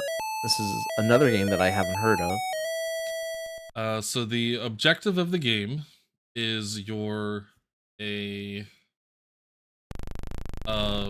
plane and you hit your button and you drop a bomb, right? Mhm. So you drop it on the monkey and then it makes the various items that you can pick up able to be picked up. I hit the monkey. It's really easy to crash in this game because the controls are kind of weird. So I can get a turtle or a cat. Well, and if you go further up, there's more things to collect. Oh, I see. And there's another monkey to hit. So Okay. the basic objective of the game normally is you're going to go through, collect one of each of the things, and then go through, because when you collect one of each of them, you get your fuel back. Okay. But the thing is in the early levels you don't need it, because you have enough fuel to be able to get everything. Okay, but my objective is still to get one of each animal. Your objective is to collect all of each of them. Oh, all of each of them. Yes. Okay.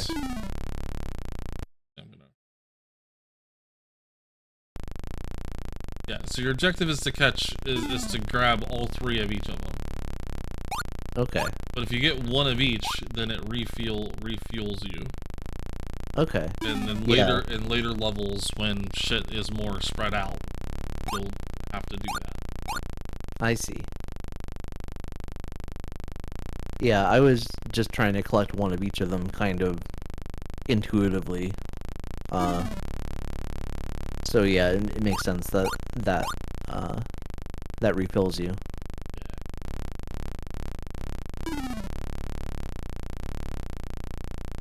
But for like the first like 2 levels, you can just You can just go for it. yeah, just go and grab them all.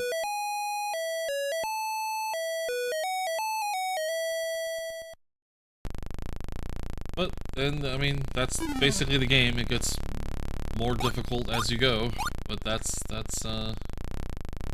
Sky Skipper.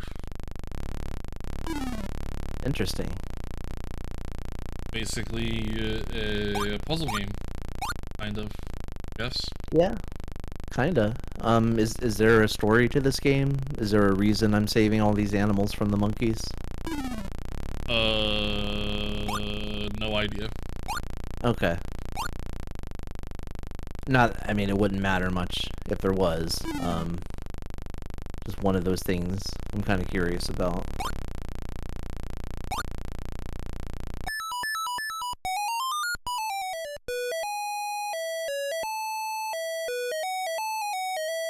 I mean, it's a pretty good title because it's like skyscraper, and you're like flying up this building, Yeah. but you're also a skipper. Like Oh, like I guess the animals are being held captive by dangerous gorillas. oh, Um, well, so I basically, think that's when you knock them out, it makes it to where they're released from their captivity. I see.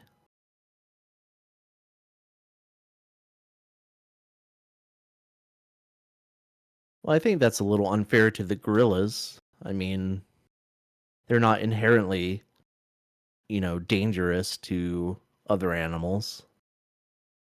Oh, I guess you do get more points if you rescue one of each type at a time. I don't know. That seems. Hmm. Why would you ever have to? Oh, didn't realize. Gosh, that's one way to refuel. That's true.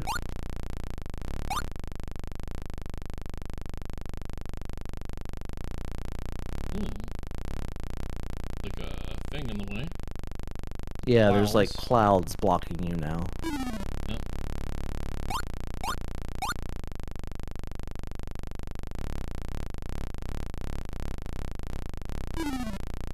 The constant noise, a la...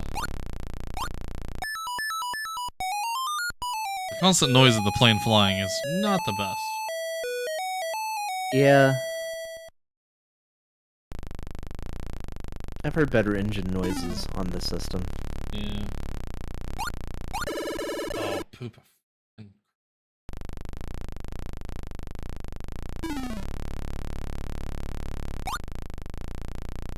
Oh, the monkey changed sides. Devious. Devious little monkey, you.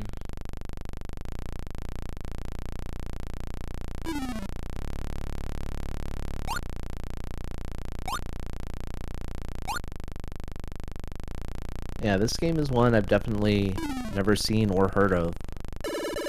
Oh, well. Yeah, me neither. I'd never played nor heard of this game.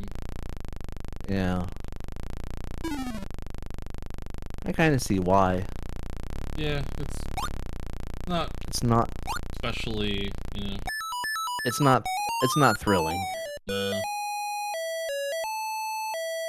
Like the movement on the plane is kind of slow and sluggish and not much fun. Well, Oh. when you get to the next level, it speeds up. Oh, really? Yep. And it's much more difficult to maneuver in small amounts. Yeah, I guess you're right, because I did just crash for the first time. Oh, I just crashed for the second time. Oh, I just crashed for the third time. Alright. Oh, man. 5,580 points. It's 6,100. Almost made it to the end, but the thing flickered and I missed it and I hit the wall. Ah. But yeah, Any other uh, modes that you know of? I mean there are two other modes. Let's see, I don't remember it saying anything. Check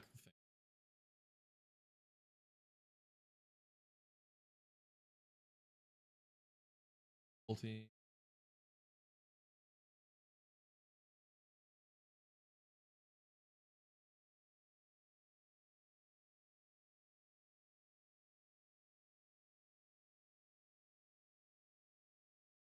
Game selection boxes.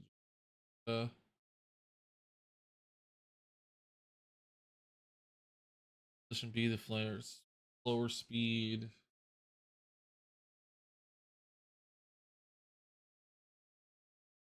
Okay, so if you switch the difficulty position to A, it flies faster. Uh,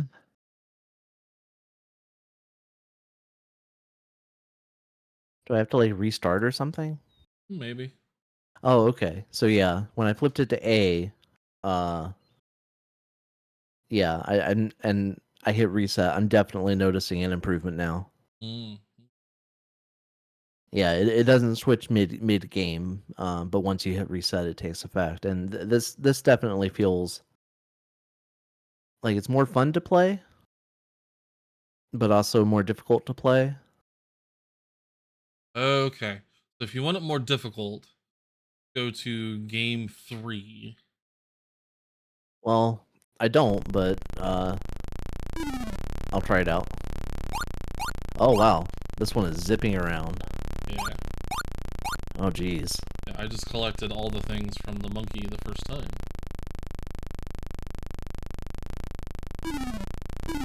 So this is how fast it got for me at the end, or before I died. Oh yeah. Yeah. So I guess you're just kind of skipping ahead to a later Seems like it. level, which that's how a lot of games of this time worked. Yeah. Oh. Yeah, so on the slow speed, like it's super dull, but easy to control. On the fast speed, it's actually fun, but the slightest little mistake and you're dead. Mm-hmm. Oh jeez. And they're already clouds too. Yeah. So I just beat the first 2 levels, like, way faster. Oh nice. Yeah, you're better at this than me. Oh, crap. You say that. I fucking crashed.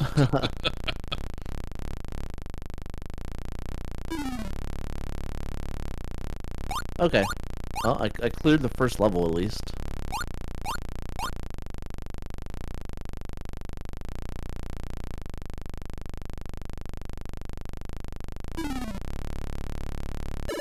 Oh, man, really? Goddamn son of a bitch. And crashed like a dummy. Oh, I missed the chicks. I thought I was done. No! I thought I had it, but I crashed. Lost 2 lives on level 3. Ugh. Dang. Terrible. Oh, I hit a cloud. And blew up. Imagine that. It's a good thing that's not how clouds work in real life. I know, right? Oh, well, I lost. You got 37-10 that time. Oh, I got 3060 on the So super hard difficulty. more difficult, but pretty much exactly the same game. Yeah. So yeah, I mean it's a pretty one note game. It's but Yeah. I mean, it's different Yeah. Kinda. ish. It's different ish. Yeah. Very Parker brothers of them. Yeah. Yeah. This is, well, I don't know. Parker Brothers. Yeah, I mean they made Reactor, and that's a Oh, different game. yeah, that is very different game. Correct in there. Yeah. Not that they made Reactor.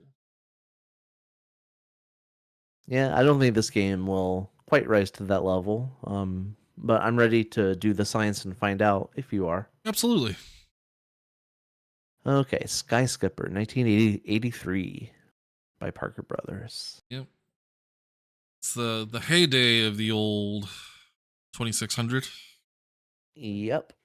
Man, like 1982 and 83, it feels like are when like two-thirds of the games on the system came out. Mm-hmm. Like I can definitely see why 83 was considered the video game crash because Yeah. there were just so many games coming out in those 2 years, and it was just too much. Like the market couldn't handle it. Oh yeah. It was easily 100, probably 110, 150 games that all came out that year. Yeah, Insane. it's pretty wild. Well, I think Sky Skipper is better than Fishing Derby. I agree. I think we could easily probably skip it at least to Star Gunner, I would say. Yeah, I mean it's it's more complex than Star Gunner. But does it feel as fun to play?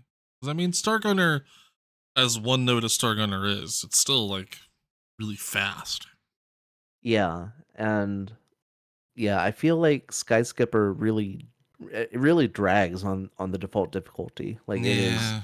Yeah. slow and tedious, and uh like I didn't feel like I was having a good time like getting through the levels. Definitely Star not. Gunner, it feels fast, and it doesn't feel like the speed is working against you in that game. Like I mean, if you actually look at what's happening, like Star Gunner feels fast because the background is scrolling really fast basically. Like it's not like you're not trying to control something that's moving really fast, but it still gives you that sense of speed. So I think it Sure. still Yeah. feels good. Definitely. Um, yeah, Sky Skipper, like I don't know, I didn't have a super good time with it. I think I had a better time with Megaforce, honestly. Okay.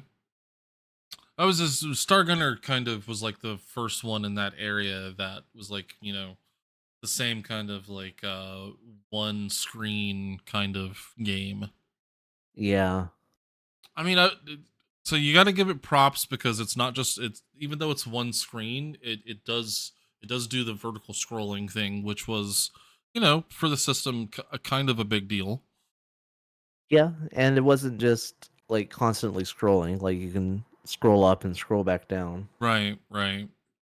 I mean, it has the sound effects are pretty much all just from fucking the combat plus like I don't know where the you win music came from, but it's very much the same kind of feeling of just like kind of meh. Yeah, the victory music I don't think was very good. No, Um, I don't know. It's yeah. Megaforce is definitely better, more ambitious, more interesting in general, more yeah, fun to play. I mean, hell, I'd almost compare it to even just Space Invaders. I mean, I had a better time playing Space Invaders. Mm, Um, yeah. It definitely takes more skill to play Space Invaders.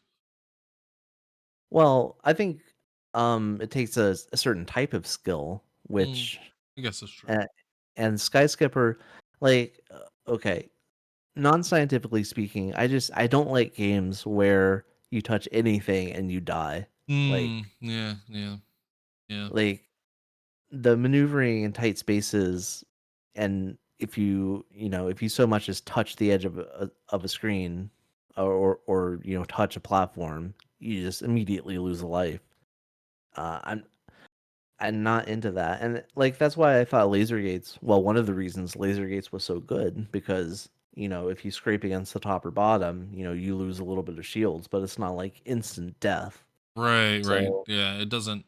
It's not the normal arc. It's the normal like arcade thing of like if you hit something anything at all you're just dead. It's one of the reasons that those type of arcade games are always called like quarter eaters. right. And I think if Skyscraper was just slightly more forgiving as far as touching things goes, I think that would make it a better game. Yeah, that's true. If it had the same type of like speaking of like combat, even though we haven't you know specifically ranked that game, but if it had the same type of thing where in combat, if you like run up against the wall, it won't go into the wall, it'll make like the running into the wall noise and kind of like bounce you around. Right. If it did that, like that would be more enjoyable for sure. But Yeah, like if when you touch the wall, instead of blowing up, it like you're stunned for a second, so you lose a little bit of fuel, and it doesn't prevent you from finishing the level. You just have to maybe go a little bit faster or play a little bit more strategically because you have less fuel. yeah, I Um, mean that.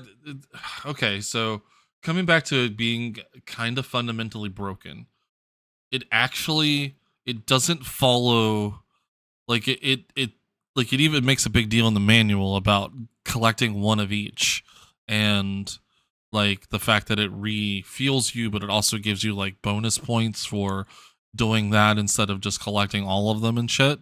Like yeah, it doesn't it doesn't do anything to actively like reinforce you wanting you to play the game like that. Like it doesn't prevent you from just um being able to collect all of them. Like I thought later on it would like, you'd run out of fuel sooner or later if you didn't do it that way, but I was literally doing that the entire time and had no issues. right. So it's And like and it's kind of fundamentally broken in that way. yeah, and it's way more risky to collect one of each type of animal because you have to zigzag back and forth instead of just Yeah, so it's getting even more getting likely that you're gonna run into something. yeah. Like I don't think it's broken, but I definitely think it's not well designed. Yeah, And um yeah, to me, that ranks it a little bit lower. yeah, yeah. I think it. Hmm. Like I have a real tough time saying this game is better than Space Invaders. Like Oh, for sure. Yeah, at this point, yeah. I mean, really thinking about it, definitely. Like it. I think it might even be lower than Commando Raid. I think it just barely ekes out Gauntlet, and that's just because Gauntlet is a fucking travesty of a game. yeah, I think you're right. I Yeah, think I think it goes yeah, there. yep, that's a good spot for it, I think. Yeah, because that makes sense. Because I mean, Gauntlet has the issue of like, why the fuck can you jump in that game when it like doesn't even work 90% of the time? And Right. like Spider Man has Kind the of like same Paul. same issue of like Yeah, the controls are, the controls iffy. functional but iffy. Yeah. Yeah. Okay. Yeah, that makes sense to me. All right. Well, congratulations to Skyskipper, our new number 37 best game of all time. Yeah. Um, good job, Parker Brothers. Hey, at least you're better than Gauntlet. Yeah, yeah, put that on your resume. Yeah. Made a better game than Gauntlet. Asterisk. not the arcade game. Right. All right, so we're on your last game. Yep, my last game for the day, and this is I think this is a pretty interesting one. I'm excited for this one. I loaded it up and I was like, "Ooh, this one looks cool." It's long enough to Yeah, make sure it loaded. yeah, it's called Mines of Minos. So, you are a mining robot. You are programmed to just mine materials from this underground labyrinth, and it is being invaded by alien monsters. And you can destroy the alien monsters by dropping a time bomb. Um, so you know how in Venture you had to wait for their bodies to disappear before you could walk over them? Mm-hmm. It's kind of the same in this one. You have to wait until the explosion stops. Okay. Yeah. So once the sound effect stops and the screen stops flashing, you can walk over their disappearing bodies. You can also walk over your own time bomb without setting it off. So, if you place it and the aliens aren't going for it, you can walk over it without being punished. So you are collecting robot parts. There are orange dots in the maze. When you pick up a robot part, you need to take it to the very middle of either the bottom or the top row of the maze, and that adds it to the robot that you're building. When you collect 3 robot parts, it makes a new robot. So you don't have any extra lives starting the game. So if you get killed before you complete a robot, then the game's over. Okay. I was wondering what was going on because I got ran over by something and it was just over and I was like, "Oh shit, what's happening?" Yeah. When you start out, you just have the one robot. You have to build your extra lives one by one. That's interesting. So the longer you spend in the maze, the more difficult it gets because more difficult monsters will begin spawning, and the mines will start flooding eventually. So the top of the mine will start filling up with water. What? And oh man, I got killed. Shit. That's crazy. Yeah, and you can walk through the water, but you're slower, and you cannot drop a bomb in the water. Whoa. So the goal of this game, Fuck, dude. the mines have 5 levels, and the goal is to get to level 5 and destroy the command aliens. So you've seen the passages on the left and right that you can move through, right? Uh-huh. Well, if you move through the left passage while you hold the button down, that takes you to the next level of the mine. Oh. So, but you don't want to go there, because you're not going to be strong enough to destroy the aliens there.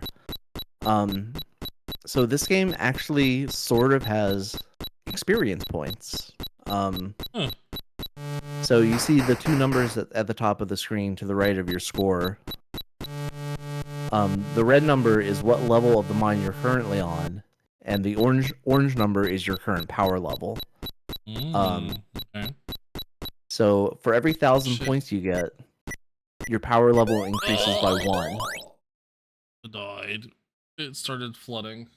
Pity. Yeah. So how the hell whoa, like, man, okay. Alright, wow. So basically, you want to get 1,000 points before you move on to the next level of the mine. You can move on to the next level anytime, but the monsters are going to take more time bombs to destroy. Man, this game is flipping hard. Yeah, and so that's why I'm going to recommend starting on, well, now that you've gotten a feel for like the default game, I strongly recommend pressing the game select switch and starting on game 5. Oh. And this is a practice mode. It's the same, except that the mines don't flood. Okay. Oh, and also if you press the right difficulty switch, the aliens are slower. So that would be my recommendation: is level 5 slow aliens, Interesting. and that'll help you get a feel for like the flow of the game. And I have actually finished the game on this mode. It's a game with an ending, Oh, cool.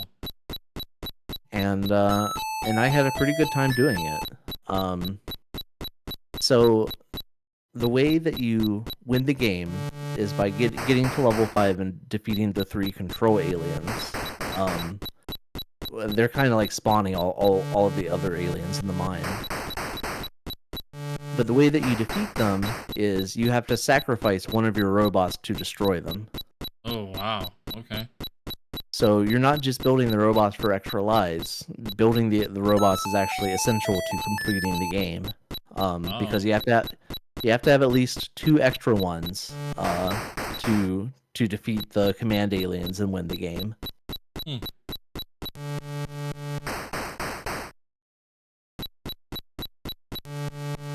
So yeah, there is a lot going on here. Oh shit, there are different kinds of aliens spawning now. Yes, there are faster aliens. Eventually you will encounter aliens that can move through walls, and those are tricky to deal with. That sounds terrible. You will also encounter aliens poopy. that steal your extra robots. Oh my god. That sounds awful too. Yeah. Right. You said level 5? Uh-huh.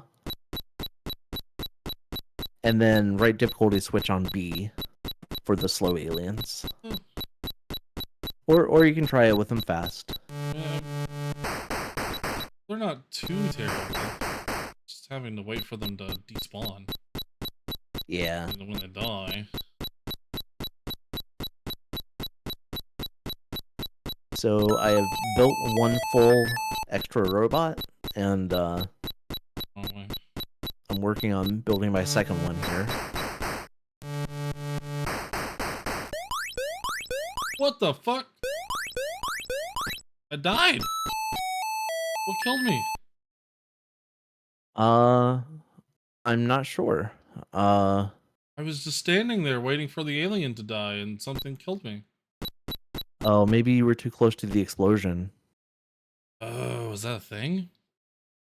Yeah, I'm not sure what the distance is, but if you're right up on the alien when the explosion is happening, then yeah, that'll blow you up too. I think I was. Oh, I don't know. Huh. Yeah, I'll have to watch your video and figure out what happened.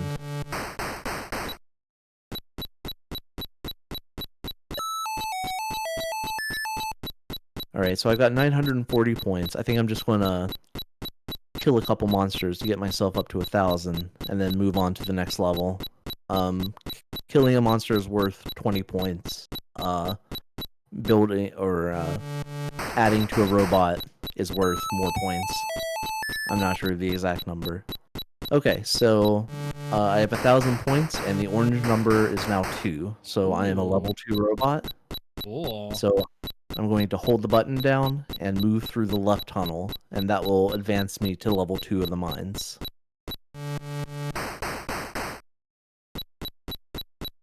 So if I didn't get 1,000 points, then all of these aliens would take 2 bombs to kill instead of 1, which would quickly overwhelm you with the number of monsters that attack you. Also, I should start seeing some of the other monster types now. Now that I'm deeper into the mines.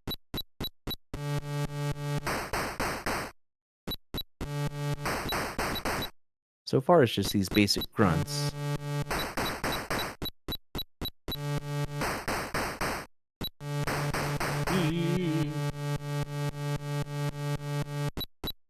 Nearly died. Okay, I have built my second robot, so I have enough to finish the game, but I'm still going to continue leveling up and making sure that I'm powerful enough to defeat the monsters on that level.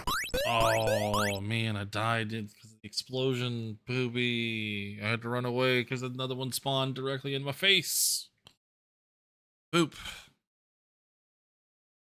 Oh, I moved to level 3. I didn't mean to do that. Uh-oh. Shit. Well, now I can show off the what happens if you. So yeah, the monster didn't die from the first bomb. I had to set a second one. So yeah, I'm going to go hold the button and go right to move back to the previous level. Okay, so I'm back here in level 2. Got a few of the faster monsters, but they are easy to dispatch with a single bomb.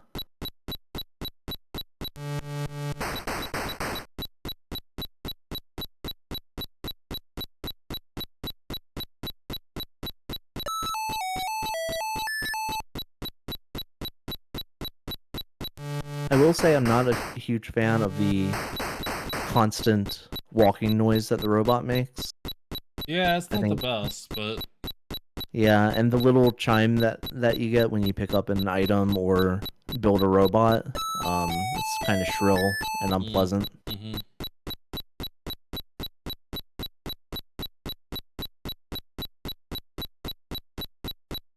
But mechanically, I think it's pretty solid. It's a really cool game. Yeah. The movement it can be a little fiddly at times, like you can get stuck on walls a little too easily. Yeah, I've noticed that. But I don't think it's broken or anything. This game is made by a company called Comavid, and I think this is the first Comavid game that we played. First I remember us playing of it. Yeah. See, it seems like they were a small little company with some interesting ideas. They made some ambitious games. They just keep whooping my butt before I even have a chance to get like halfway to building a damn robot. Yeah. Yeah, slowing the monsters down is definitely making my game go a lot more smoothly here. I'm about to finish building my third robot. I have 1920 points. Damn. So let's just kill a couple more monsters. Get myself up to 2000 and move on to the next level.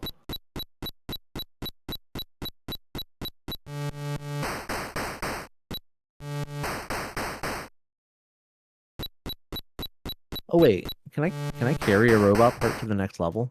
That would be handy. If these damn monsters would stop spawning. Oh, you can. Oh, that's interesting. Okay, well I can come down here and start building another robot immediately. Instead of having to find the next robot part. So the layout of the maze does change on each level, which is cool. So this is one of the monsters that will steal an extra robot, but once you blow it up, you get your extra robot back. So it's not that big a deal. Well, that's good.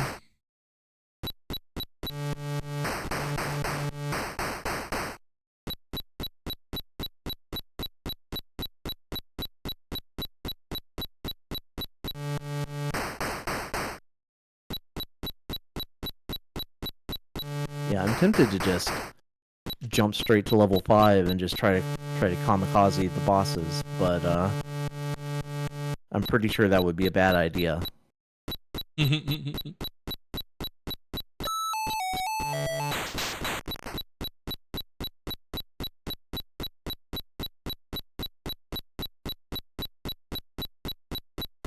But yeah, this game came out in 1982.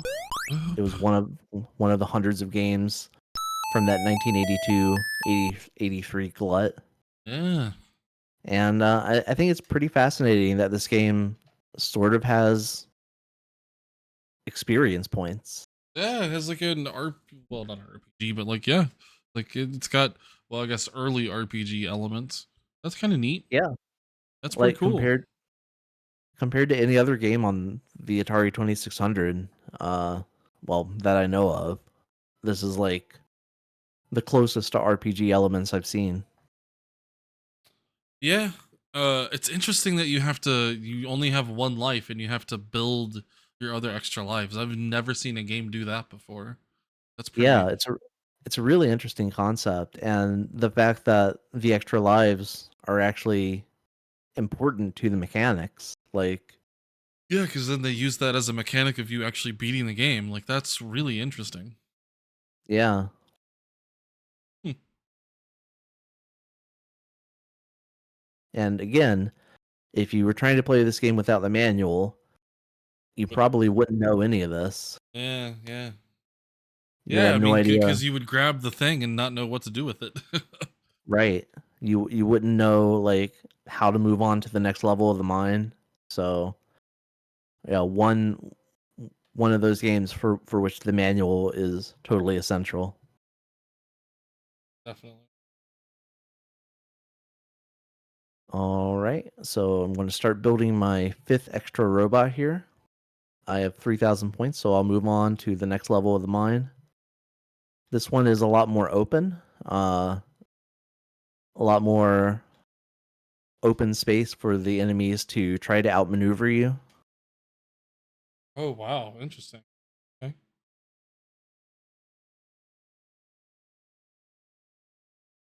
I but I really need to get to like past this first level then apparently.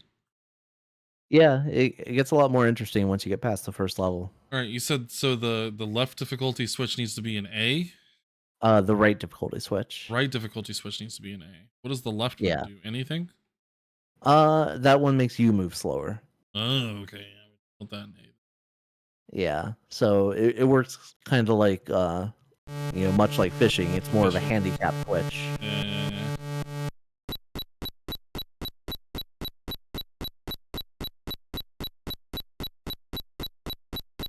Oh god, yeah, that's like night and day difference for the enemies. Jesus. Yeah. It makes it much more playable. Jesus Christ. Yeah, because they would just swarm the shit out of me. Yeah. Yeah. With that switch flipped, they're much more manageable. So I'm about to finish building my 6th extra robot. I'm not sure how many you can have. It looks like there's space on the screen, possibly for a 7th, Wow. but I'm not sure if 6 or 7 is the max.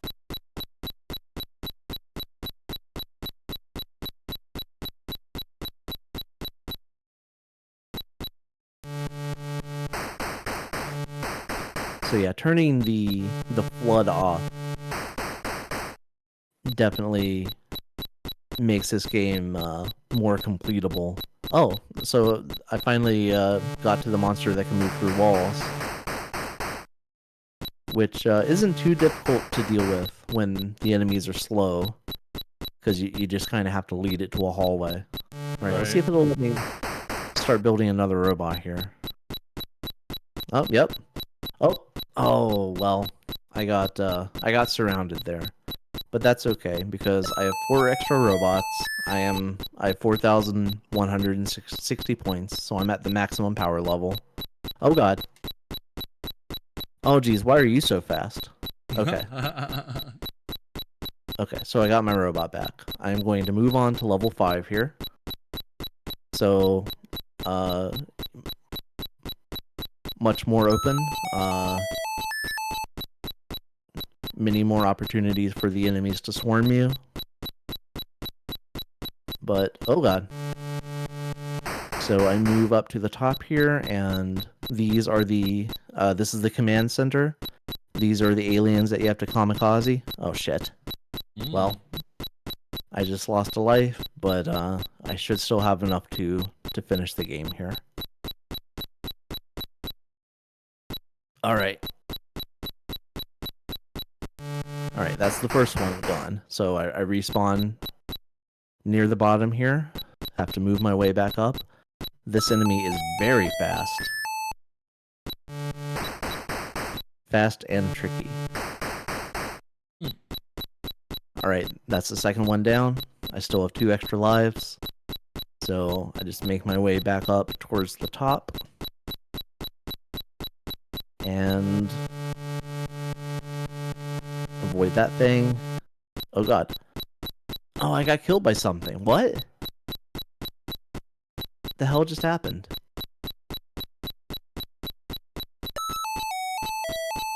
Oh, I think I accidentally blew myself up. Ooh. Oh god. Alright. Deal with these last 2 enemies. Shit. They need to stop spawning right in the middle like that. Oh god.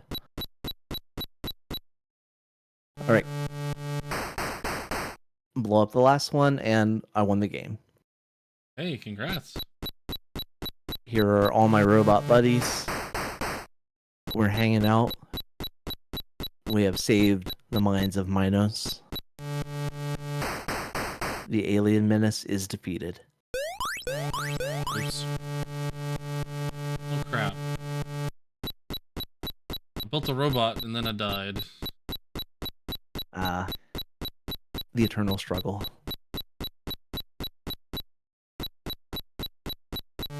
So that's Mines of Minos. There are a few different variations that you can play. Mode 9 is sort of a compromise. So the mines will still flood, and you move more slowly in water, but you can drop the bombs in water in Mode 9. So it's kind of an in-between difficulty level. But so far I haven't managed to finish the game on anything but Mode 5, which is sort of the practice mode. Right. But I still had a pretty fun time doing it. Yeah, I mean it's still challenging, even if it is quote unquote easier. Yep.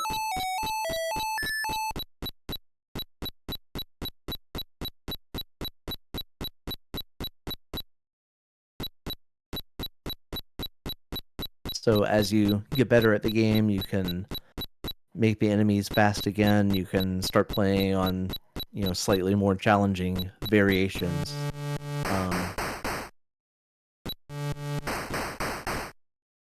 And I think it's pretty cool.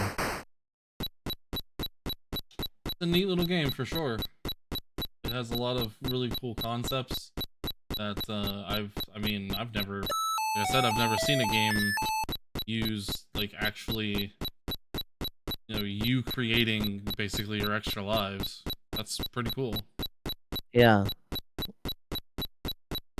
And like the idea of a robot building more robots to help it, that's just a fun concept. Like, yeah, there's like a fun like a fun story in this game, kind of. So as you can see, mines are still flooding, but I can actually drop a bomb in the water now. So still a little bit more difficult because you do move more slowly, but not as difficult as the main game. Oh god.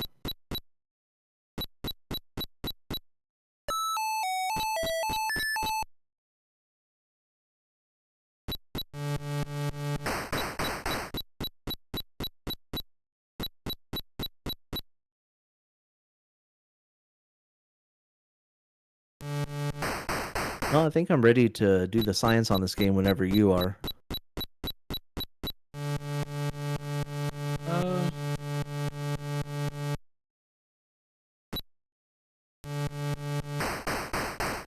If you want a little bit more time to try to get a little further, that's okay. Well, I'm like, I haven't, I guess, so I basically want to have a full robot, and you said 1,000 points? Uh-huh. And then I can go to the next level? Yeah, you can go to the next level at any time. It's just if you have 1,000 points, the monsters don't get harder to kill.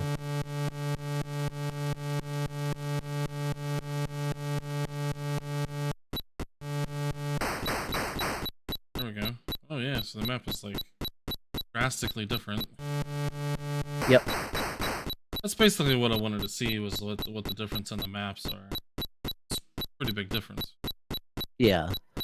And you know, you can keep going through the left tunnel, holding down the button, and you can keep going up to the next levels. It's just you'll be in trouble if you need to blow up any monsters. Yeah. Oh wow! It already threw one of the robots that can, or one of the aliens that can steal your robots on level 1. That's kind of weird. Oh wow! I guess I'm just spending way too much time on this level. Oh, okay, take it there. Gotcha.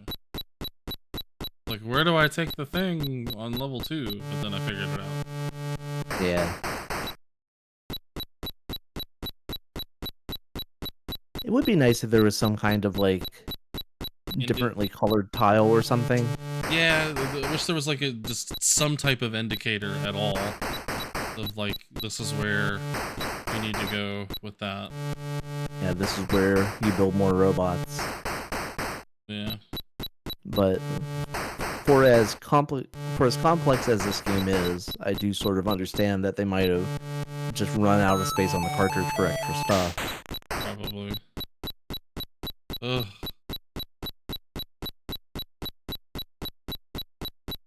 Okay.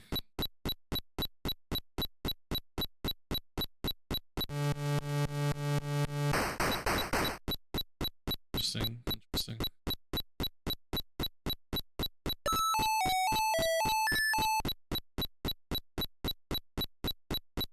So do you go up a level when you hit 2,000 as well? Yep. So it's every 1,000, okay. Yeah, and then level 5 is the highest level, and once you have 4,000 points, you can move on to the final level and, you know, be confident that you're strong enough to defeat the monsters there. Cool. So it's one of those games where if you wanted, you could, like, just set and farm a lower level? Yeah, well, on level 5 that's possible because the maze doesn't flood. Oh, but normally the maze would flood and you'd be screwed. Yeah, especially, like, I'm playing on level 9 here, so I can still drop bombs in the water, but normally you can't even do that, so, and you always have to go into the water to get a robot part eventually. Yeah. So, that's how they put that time pressure on you. But yeah, on mode 5, you can just sort of grind out the points and just get to level 5 right away if you want to. But I don't know. I think it's more fun to progress through the levels in order. No, I agree. It's just it's interesting. You know, but there's that. Oh, what? It didn't spawn there. It was in the process of spawning. That's bull poopy. Yeah, normally you can walk through the monsters while they're spawning in. I guess that's not an exact science, though. It was not happy with me. Aww. Oh god, it's one of the ones that goes through the... Oh, I died. Yeah. The ones that go through walls are real bastards. Yep. That was not great. Oh, I blew myself up.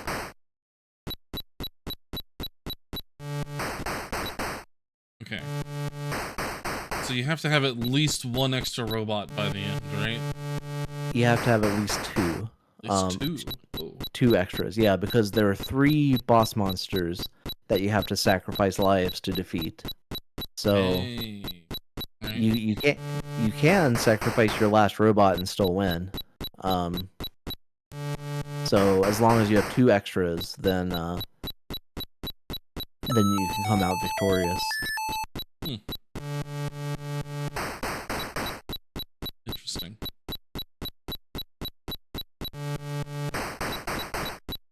And what's really wild to me is that you can go back to previous levels, and it remembers like how flooded the mine was and everything. Oh, that's cool.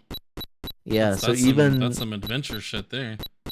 yeah, like you can Cool. make it to level 5 and go all the way back to level 1, and it'll remember, the state of the maze basically. Hmm. Not that there's a ton of reasons to do that, but if you do, like, it's cool that it remembers that. That's super cool. So here I'm going to go back to level 1, and it's still flooded to the same level that it was before. Oops. So you said you're playing on a difficulty that lets you place mines in the water? Yeah, mode 9. The mines will still flood, but you can put bombs in the water. Hmm. And then there's some 2-player modes. Like, there's actually a mode where the second player controls the monsters. Oh, interesting. So you like press the button to like change which monster you're controlling, and your goal is to stop the first player, which is pretty neat. That's pretty cool.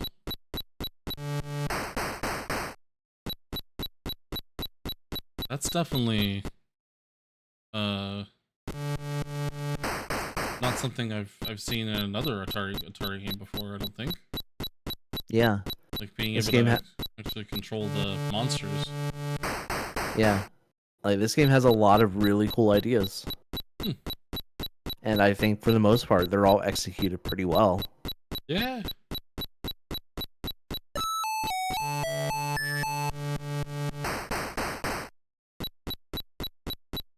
To complete this robot, and then I'm on level 4.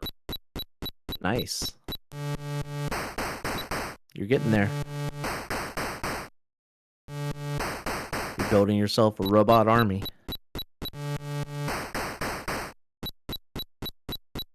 Just had to kill friggin' 5 monsters in a row because they were just all hanging out. Yeah. They like to bunch up together.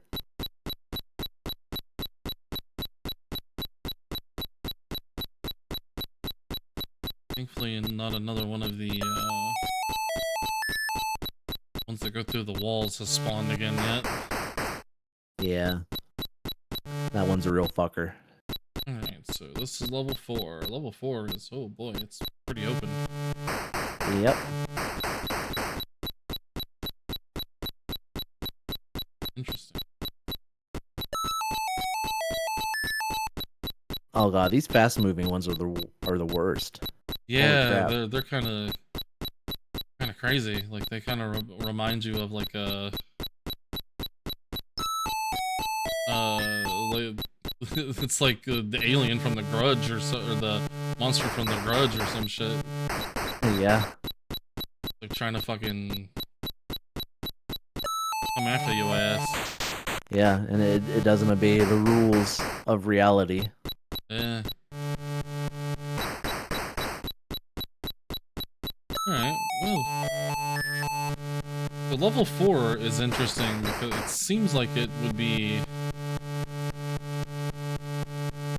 a decent level to try and like farm some like the robots you need. Oh yeah? Shit. It could be. Oh man. Oh, I died. Aw. How many extra robots do you have? None. Oh. Yeah. Yeah. It was weird. I had one and then I went to the next level and disappeared. Yeah, it was probably stolen by one of the Oh, I see it. Yeah, it's inside the little robot. Yep. That And bastard. you can blow it up and get your robot back. It did that right, like right as the freaking one that can go through walls spawned. Oh. Bastard. So you had more pressing concerns. Yeah. Like saving your ass. Yeah. Damn, I was so close to being able to go to level 5 too. Yeah. I mean, you can go there and, see what the end game looks like if you want. Um, Well, I mean, I was high. I was almost high enough level to like be able to be there and Right. not have to worry about being unable to kill things. Yeah. That's cool. I think we can rate this game now. Game's Yeah, neat. I think so. Yeah, Minds of Minos by Vid. Comma bit. Wonder Yeah. what other games they made. I feel like I played a couple other cool games by them, but yeah, I would need to look them up. Yeah. Yeah, I don't have everything separated out by like company. So, Yeah, I don't either anymore. yeah.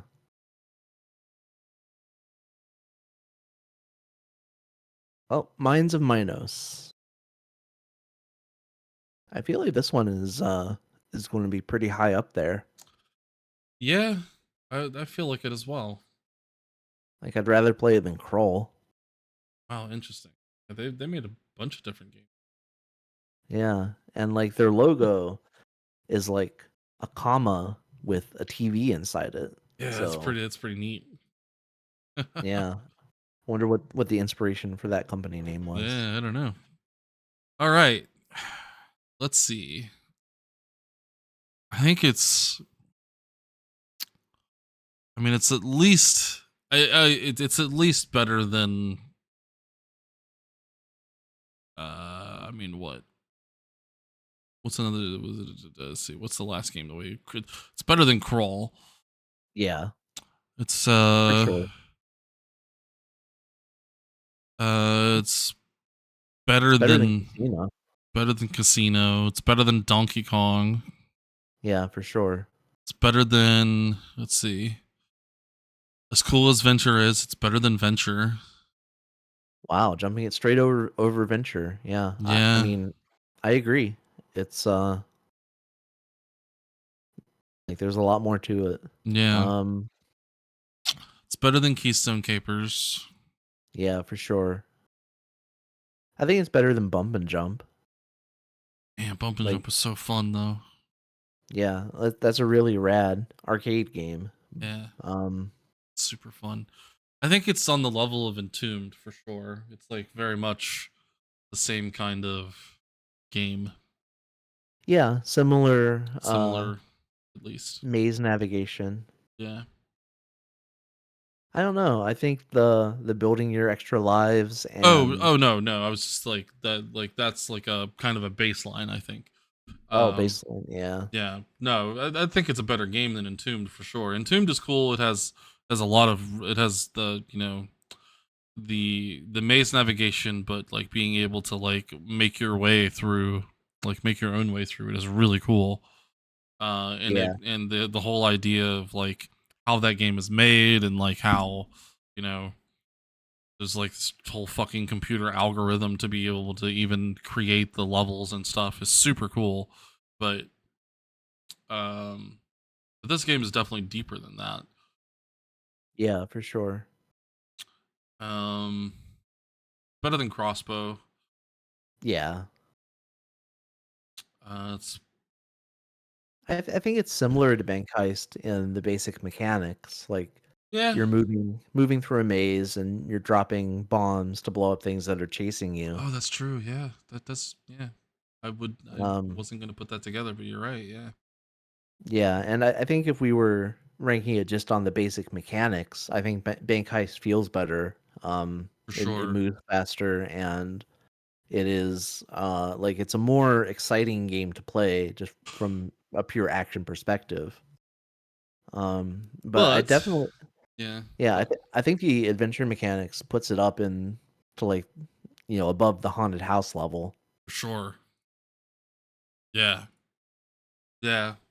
It's a Haunted House is a really fucking cool game. Really cool concept. Unfortunately, it's super flashy. Yeah. But Well, I mean, Minds of Minos is pretty flashy too. oh yeah. Guess I Like didn't. every time you blow up an enemy, the screen Does flashes flash. and I don't know. It just wasn't. Honestly, I didn't notice. So that's interesting. Yeah, it's more subtle than some games, but Yeah. um, I take Minds of Minos It's, over Oistron. yeah, I was gonna say it's a better game than Oistron. Like it's more like Oistron is cool in and of itself, but it's still overall just a um like a tech demo. Yeah, I mean, it's a cool tech demo. And like it does some cool stuff and it's got interesting ideas, but it's just not as fun to play. yeah. Like ultimately, it's still just a single screen arcade game. Yeah. Um, Is it better than Adventure? I think so. Yeah. And the idea of like making your extra lives is pretty cool. Yeah, and just like the fundamental story, Yeah. like in Adventure, you have a sword and you slay the dragon, you get the chalice. And that's fine for what it is, but in Mines of Minos, you know, you're under siege, this mine, and the fact that you play a robot, like you are, you know, a construction robot basically, or like you're Yeah. working you're working a blue collar robot job and Blue collar robot job. yeah, and you have to fend off these invaders with the tools that you have available, you know, and you have to build more robots and help. Like, if you haven't yet, check out the cover art Oh, for really? Minds and Minos. Okay. Yeah, Yeah. like I think it's really cool, and it's certainly evocative. Like it looks like the cover of like a sci-fi novel, sort of. Oh, yeah, that's neat. Let's see if I Cool. can bring it up on the screen here. Oh, that's Yeah, super cool. yeah, you like you have your robot parts there, and you are trying to put them together, and yeah, I think it works very well. Hmm. Super neat. Yeah. Yeah, I mean, not that it influences where it goes on the list. I just think it was, Yeah. I mean, you know, it's still cool. yeah, it's worth looking at. Um, but yeah, I think it's better than Adventure, and Is it better than Laser Gates? that's a tough one. I don't think it feels as good to play as Laser Gates. Ah, man, Uh, Laser Gates is super. God, that game's. yeah, like Laser Gates is more linear, but you're still doing a lot of stuff in that game. You're blowing up different enemy types, and you're collecting fuel, and you're recharging your shields, and you're Mm-hmm. taking you're taking out the computer from the inside. I don't know. How do you feel about Laser Gates versus Minds of Minos? I mean, it helps that I just recently played, like I mentioned in the last episode, just recently played Laser Gates again, so it's more fresh on my mind. Yeah. Um,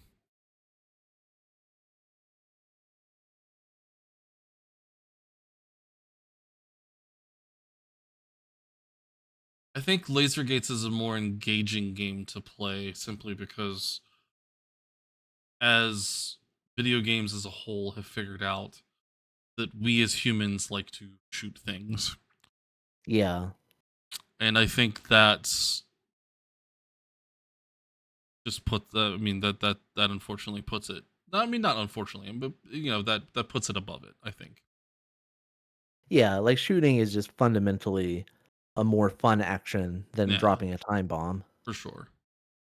But And I mean I think that puts it at number 3. A very very solid number 3. yeah, I think you're right.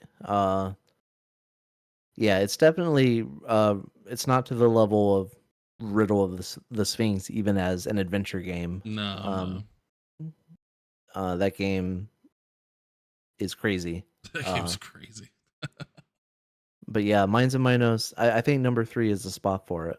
Absolutely. I think it is well deserving of a top 5, or well in this case top 3 uh spot. like Absolutely. without a doubt. Indeed. Congratulations to Kamavid for Minds of Minos, the number 3 best Atari 2600 game of all time. Yeah, like that's that's kick ass. That game is super cool. It has a lot of cool elements to it and a lot of things that make you want to play it more. Yep. I wish the sound effects were less grating, and I wish the movement Yeah. felt a little bit better. Yeah, I definitely had Um, a lot of issues of it like getting stuck on like corners and things. yeah, Yeah, but but, yeah, yeah, solid number 3. solid numbers. So, that'll bring us to our last game of the day, and, this one is somewhat legendary. Um, I think it's more legendary for how rare it is rather than the quality of the game. Oh, really? I didn't Um, know it was a legendary game. yeah, it was like a promotional item by Oh. from, like, a pet food company, I Yeah, think. by Chuck Wagon dog food. Yeah. Yeah, Yeah. so this is Chase the Chuck Wagon, So, and, this is a game made by Spectra Video, another 1983 game. But the basic idea of the game is you are a dog that has to go through a maze and get to the end of the maze before time runs out.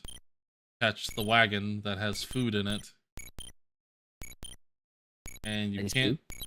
you can't be you can be touched by the thing that's bouncing back and forth, but all it well, as it just did for me, it basically it stuns you for a minute, and you lose a little bit of time.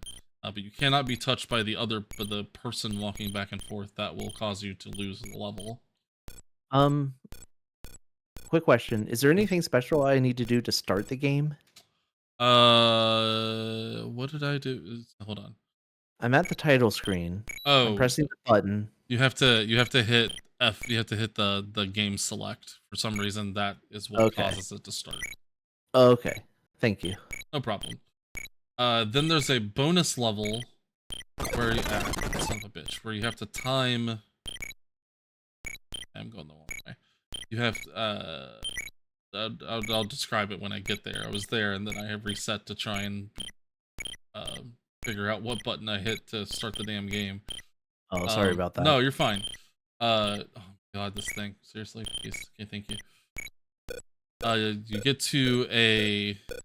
Oh yeah. So there's like a dog bowl that's falling, and you have to hit your fire button at the time when it's level with the dog, Oh, okay. and you get bonus points. It's like really silly, but Yeah, wondered what I was supposed to do there. yeah, that's that's it. So this game is interesting in the fact that there are like specifically like sections of the maze that you just can't go in. Like you can only Right. because of the way the dog is shaped, there are certain sections that you can only basically go through um one specific way. Oh, I missed the bowl that time. Right. And the enemies are shaped differently, so Mm-hmm. they can navigate the maze uh a little bit more efficiently than the dog can. Yeah. Oh, I just screwed up and went the wrong way. Wasn't even paying attention to the maze. I just immediately thought that's the way to go.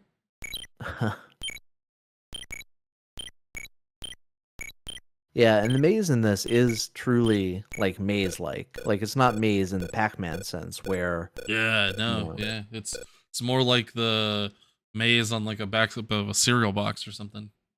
yeah, which is kind of appropriate for a dog food company. Yeah, yeah. That's true. Uh but I mean basically that's the basics of the game. The problem is you will get to a point where um the thing bouncing back and forth gets so fucking fast that it's like almost impossible to dodge. Yeah. And you unfortunately can also get to a point where it can hit you multiple times. Ooh, stun lock. And you basically just so you just become stun locked. It's pretty awful. Hey, I think I caught the dog bowl, maybe. I did. Yeah. Oh, I got a lot of bonus time for that. Well, it's not bonus time, it's just points. Oh, okay. I thought that was the timer going out. Nope, just points. Well, I guess points are cool. Oh my god. Oh my god, really? Please don't hit me again, thank you. Can't go that way, because...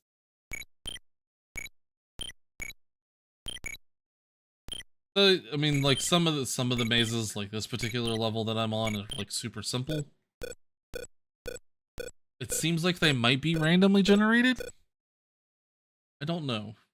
I don't know. The game doesn't say anything about that. I feel like it's repeating the mazes. Oh, maybe. Because this one I'm on, I definitely remember... Oh, yes, you're right. This is definitely... yeah. So, there must just be a certain number of mazes, and that's all there is. Yeah, I got caught by the dog catcher. No. Sorry, I have to cough. I'm going to mute for a second. No, you're fine.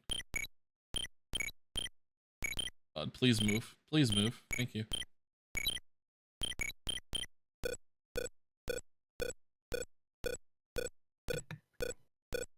Okay. Hey, caught that bowl this time, baby. This is by far the best I've done playing this game, but I also did play it for very long because I was like, oh, this game's very one note. So yeah, it's pretty self-explanatory. Pretty self-explanatory. I mean, all the instructions you need are in the title of the game. Please move. Oh, I'm stun locked. Oh yeah. Oh, this sucks. Oh yeah.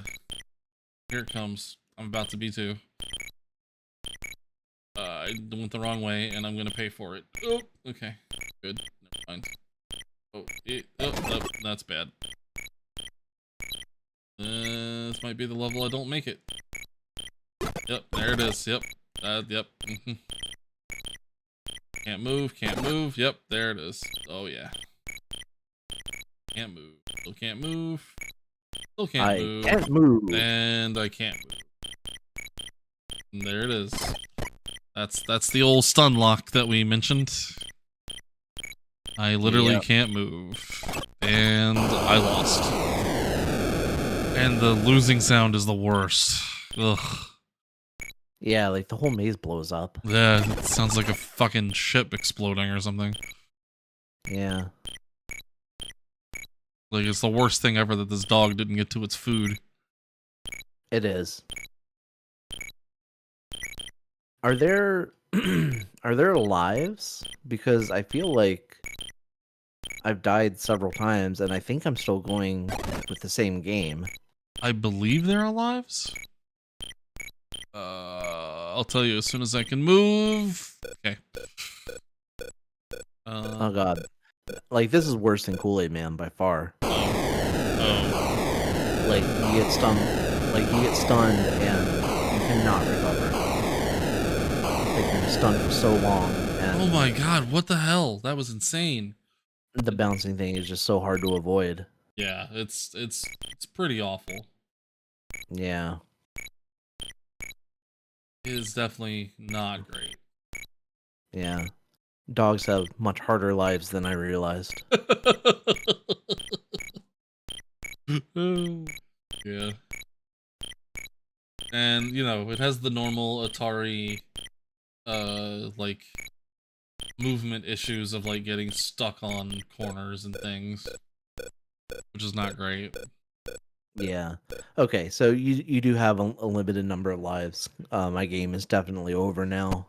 Okay. 391 points. Oh.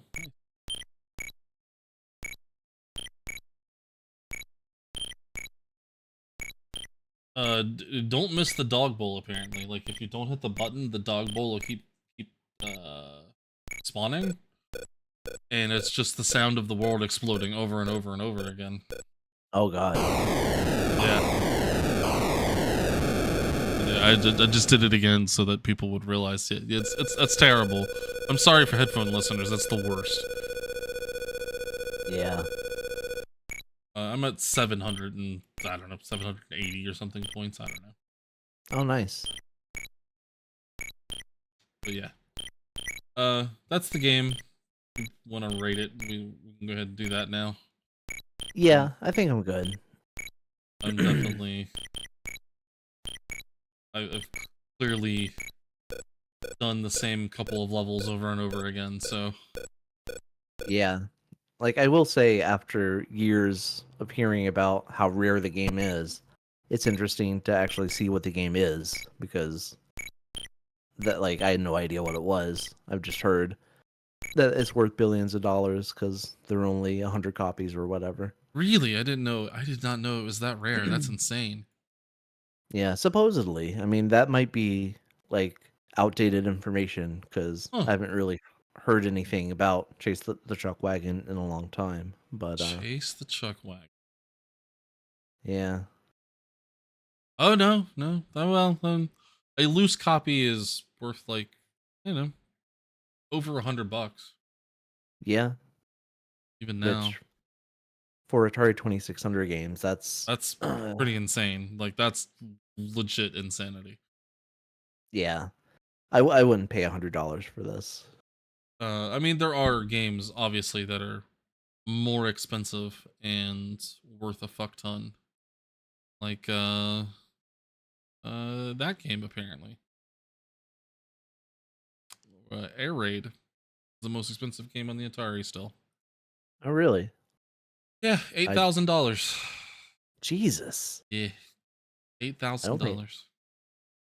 I've never heard of that. Yeah, That must be why it's rare. it's it's the you've seen the cartridge. It's the square cartridge with like the fucking handle on it. Oh, Yeah, yeah, you've seen it. Uh, uh, probably. yeah, yeah. It's a pretty generic name. There's the picture. Oh, let me see if I can pull this up here. Yeah, Uh, I've never seen this before. you've never seen that before. Oh, really? Wow. Yeah, No. yeah. Yeah. That's it's awful.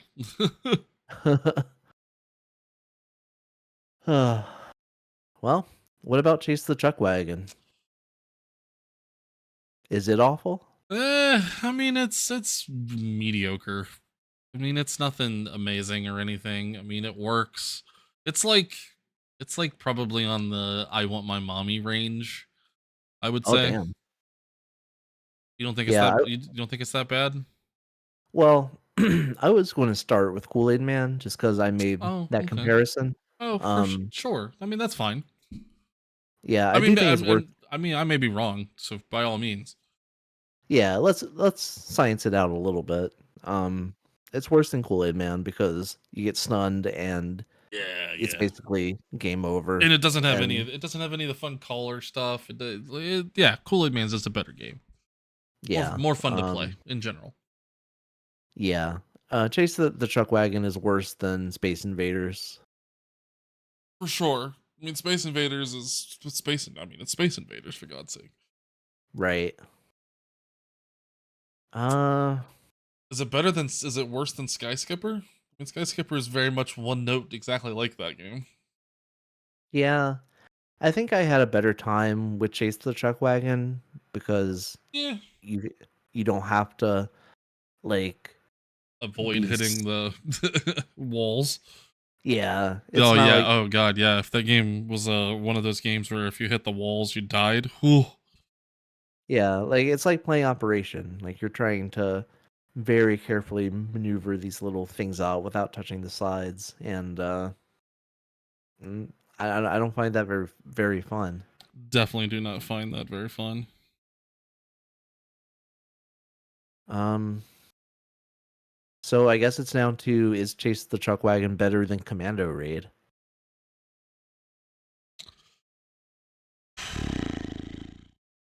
All I right. would say yes. Wow. Really? You think so? Yeah, I thought Commando Raid was pretty dull. Yeah. It's not the It looked best. pretty. It does look pretty. But yeah, it's definitely a duller version of like uh Missile Command and stuff like that. Yeah. And the fidelity on the aiming was just bad, It's where really not great. Yeah. you couldn't really aim at what you wanted to because it would move in like too large of increments. Yeah. I agree. You're right. Okay. So worse than Space Invaders, better than Commando Raid. Sure. All right, That sounds good. that sounds good. I mean, it is kind of weird that we have 3 games from this episode all bunched together like that, but sometimes that's just the way the science works out. Yeah, I mean, it is weird that they're all bunched like that, but it's also I mean, at the same time, they're just all kind of, they're just, they're all kind of the same, like, really kind of one notish game, So it just kind of Yeah. worked out that way. Yep, for sure. So that's Chase the Chuck Wagon, the new number 37. This episode brought to you by Chuck Wagon Dog Food. For the for the meaty taste your dog will love. Make it Chuck Wagon. Is that even a Chuck Wagon? Do they still make things? Let's I see. I probably not. I don't know.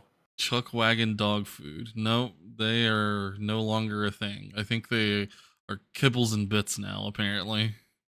Oh. Well, fuck kibbles and bits. uh, that's Well, hilarious. yeah. That's Oh, been it's Purina. Okay, that's why it's kibbles and bits because they're Purina. They're just owned by Purina, oh, which makes kibbles and bits. Okay, that makes sense. yeah. I figure what probably happened was Chase the Chuck Wagon came out and it just tanked their reputation. Probably. So So, that game is literally one of those games that's like the like shining example of the end, like the video game collapse of 1983. yeah. You know, like that game shouldn't exist. There's no reason for that game to exist. Why in God's name did they make a game for the 2600 about a fucking dog food? But here we are. Yeah, that's a good question. I was going to say that Chase the Chuck Wagon might be the first like advertisement game. Um, Oh, whoa, it might be now that you mention it. Hmm. I don't know. I think it came out the same year as Kool-Aid Man. 83 Kool-Aid Man. But is Kool-Aid Man an advertisement game or is it just a licensed game? That's I don't know. That's a good I don't question. Yeah. because I think Kool-Aid Man like it was a full price game that you would buy in stores. So that makes it more of like a cool spot kind of game. Yeah, it's probably like a cool the cool spot in the fact that it's, I mean, there were, wow, like there were like legit ads. Oh, dude, they were giving the game away though. If you bought uh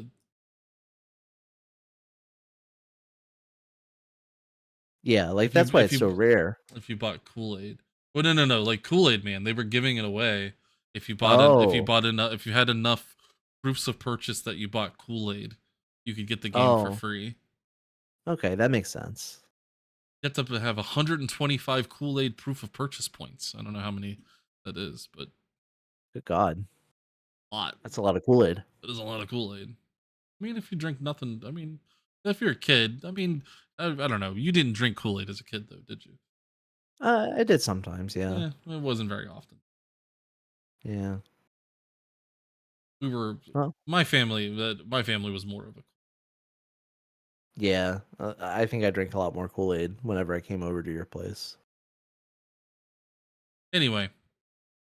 So yeah, I mean the same year, so it's very possible that one or both could be considered uh uh Yeah, the first the first advert like game. advert game. Yeah, but that's cool. Yeah. Didn't think about that. Yeah. Hmm. Well, I guess that'll about do it for episode 9 here. Yeah, nice A lot of solid. ups and downs in this one. Jeez, yeah, yeah, solid 3 hours this time. Nice. Yeah, because Krull and Mines and Minos were both They were pretty pretty meaty games. pretty meaty games. I have to say, for like how much we yelled while we were playing Krull, I'm really surprised that It's only level. It's only 30 and not lower. yeah, like three games from this episode ranked below Krull somehow, Yeah. and I'm not quite sure how that happened, but I'm trusting the science. I'm assuming that we were correct there. Well, I think I have a softer spot for that game than you do. Possibly, yeah, Yeah, yeah, but that's yeah, okay. and I mean, I mean, there's a lot to it that goes a long way. yeah. And new number 3, that's Dude, yeah, I did pretty. not expect that. Yeah, Mines and Minos, really awesome, unique game. Super cool game. Really cool game. Yeah. So that'll do it. Thanks for playing. It was a lot of fun as always. Absolutely. Yeah. And thanks to everyone for watching. So who recommended Crawl? It was Legend Odinson. Yes, Legend Odinson, and there's a couple other games that they recommended. We'll probably skip to one that someone else recommended for next episode instead of just going like straight down the line of what they recommended. But yeah, Legend Well, thanks. Odinson. Yeah, thanks to Legend for putting that one on our radar. And if you want to recommend a game, just leave a comment. Yeah, I can tell you the next recommended game is Fantastic Voyage. Oh, So that'll be on the list next game. Next sounds episode, I fantastic. should say. Next episode. Yeah. And check out tinyurl.com/Atari list to see the full list. And Yeah, top uh, we'll, 54 now. Getting up there, man. Getting up there. yep. And we'll be back with you next Sunday to put another 6 on the list. Yep. Thanks for watching, guys. Yep. Thanks, everyone. See you next time. Bye. Bye.